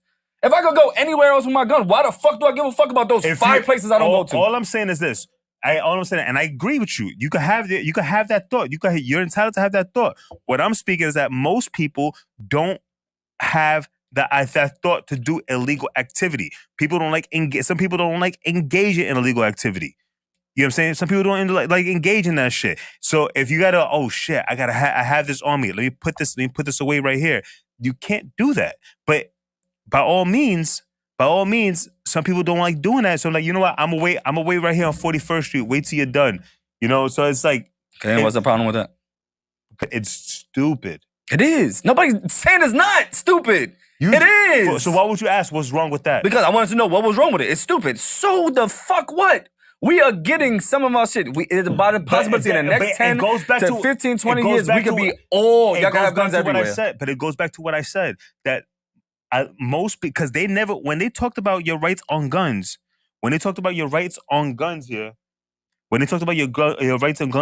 New York, they didn't broadcast where you cannot have your gun. Well, do your homework. I'm saying, do your homework, bro.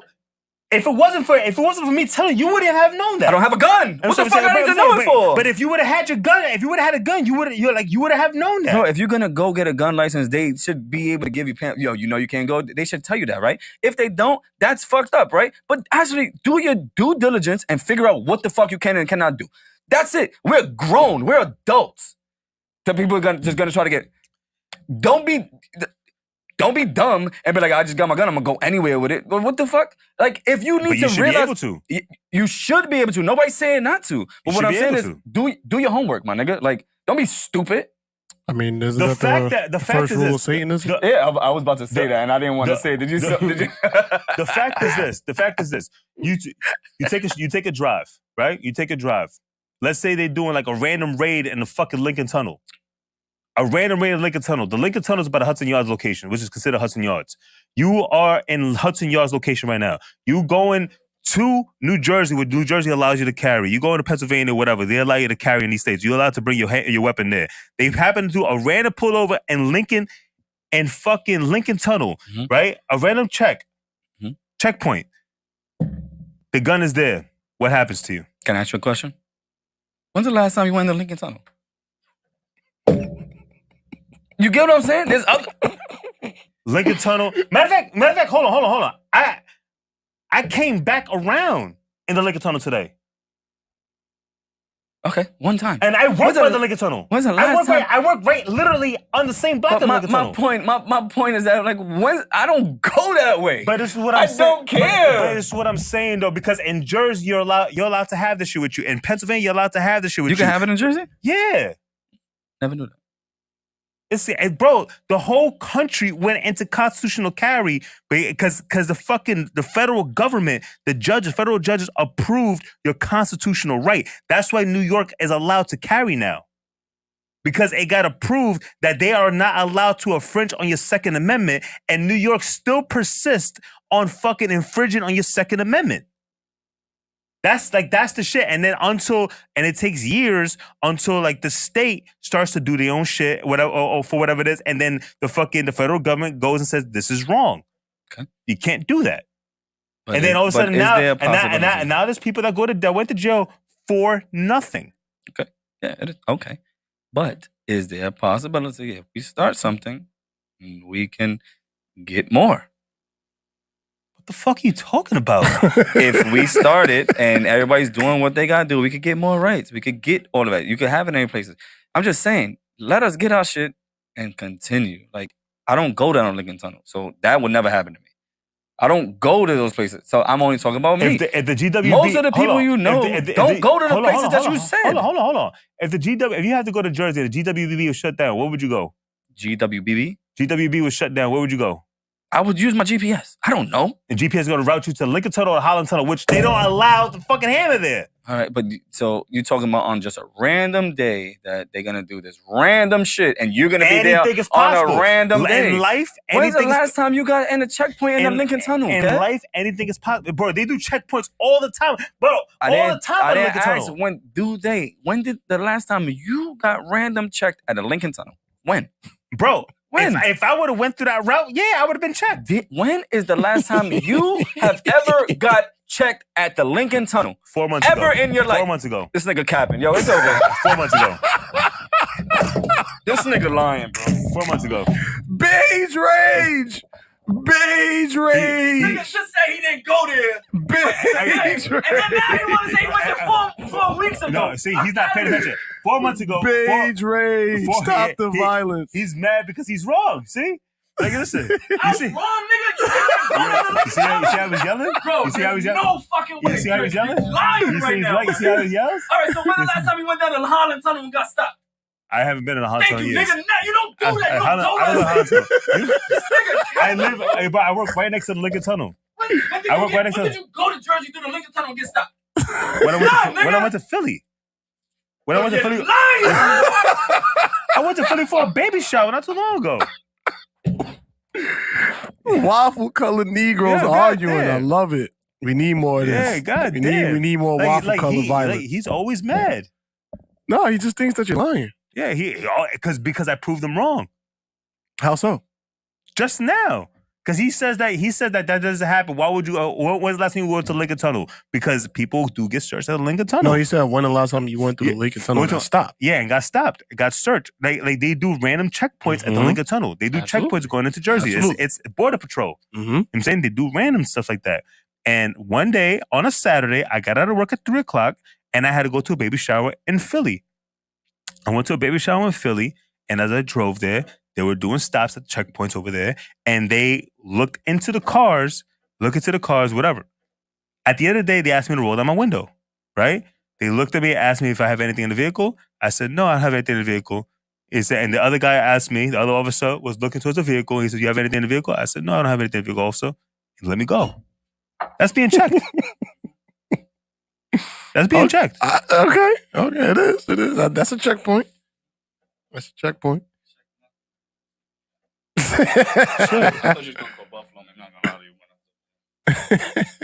This nigga lying, bro.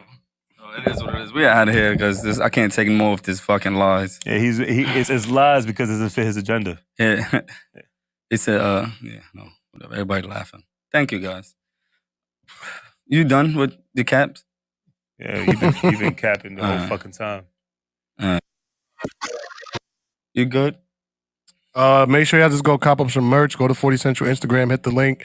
Go to where it says 40 Central merch and get yourself a piece of gear. Take a picture with it. Show it off. So that way we can show the 40 universe what we are about. And if you have any ideas of anybody who should be interviewed on 40 Central, please let us know as soon as possible. Yeah, man. Shout out to Smooth, by the way. Yes. We got a lot of things in the work that's going to come up. I need y'all to go, everybody, whoever watches this, and go to her page, her YouTube page, and subscribe. Please subscribe. She got a lot of content about to come out. A lot of content. Man, when that comes up, we'll tell you about it, man. But for real, go follow her and see. She got a lot of work that's coming out. Big shout out to Smooth. Big shout out to Smooth. Yeah. I'm good, man. We're going to go out with G. We came in with G. We're going to go out with G. Next week is my birthday, man. So I will probably be drunk on Thursday. Is Thursday your birthday? Yes, sir. Right on pod day, baby. We outside. Okay. I will be chilling. Podcast Thursday. You want to try to do it in a bar? We can talk about it after. Let's see what we do. Okay. We'll figure it out. Okay. But Thursday we will be podding. My birthday exact date too. Have we ever had a birthday day on the date? Did we ever do it like on the date? I know we had like a day before or the day after at 12:00. Damn, that shit just made me think like I was fucking probably like 28 when we started this. 29. Damn. Yeah, 28. Did we ever have your birthday on the day? Are you checking? No, I don't think mine's ever fell on a Thursday. Oh, that's interesting. We'll figure out. That'd be cool if I don't remember if we. I remember we had we did it like 12:00. It was coming. We came into it, but it's actually gonna be my birthday date. So we will be here chilling with y'all, man. We don't take no days off, man. Shout out to my family, man, too, because there's a couple of things going on. I don't want to put that in the air, but hopefully everybody's okay. I'm praying for you, so we be good. Today was kind of tough for me to pod today. I'm not gonna lie to y'all. I'll explain after when we get out of here. But everything was good, man. Appreciate y'all for real. Let's go, man. G the producer. What if we out of here on this song? Bow.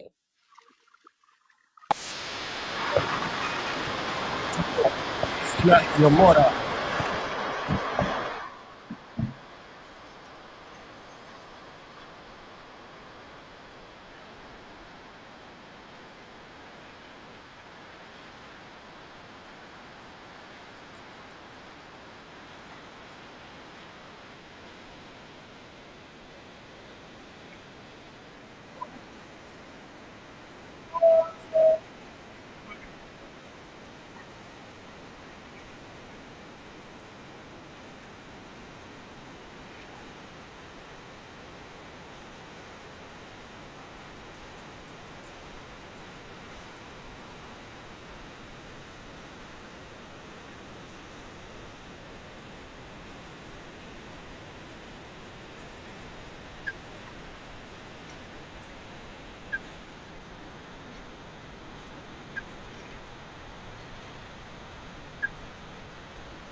And that there's stars in my cars like we in the spaceship. And that we couple goals and they gon' hate it. What if...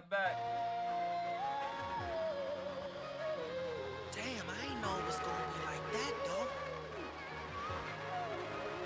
What if I told you that my vibe's different? What if I told you that my mind's different? What if I said I'm a divine Christian? What if I showed you grace? What if I show up in the rain and take the pain away? What if I turned to pray? What if I told you that I did the work? I faced the trauma, girl, and beat the hurt.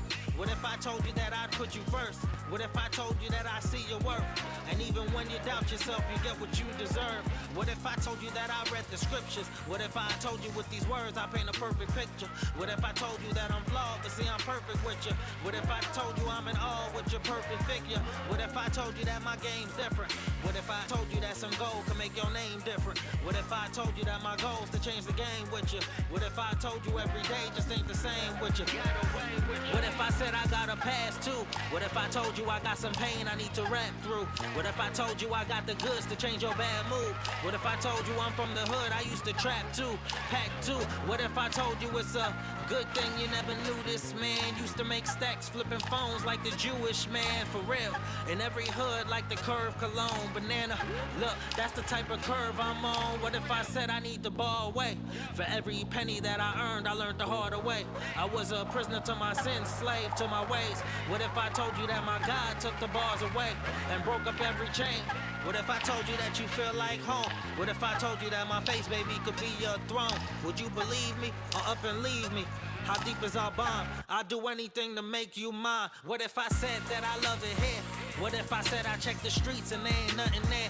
What if I said I checked our signs and we the perfect pair? Cause we know that fire burns with a little air. What if I told you that I got the patience? So take the time that you need, girl, and I'll be waiting. Cause what's a moment to forever when forever's gracious? What if I told you I see green like I'm in the Matrix? And that there's stars in my cars like we in the spaceship? And that we couple goals and they gon' hate it? What if I told you that the radios will never play this? What if I told you that no other man will ever say this? And R.I.P. Nipsey Hussle, see this is dedication. And you're my motivation, and this is just a seed. What if I said I'm the only man that you'll ever need? What if I said you're the prettiest thing I've ever seen? What if I told you this was just a dream? What if I told you take your time with all these what ifs on your mind, and we can Netflix and chill? Talk about love is blind, I can see it in your eyes. Type of feeling make you fly, type of feeling take you high, type of feeling make you mine, G.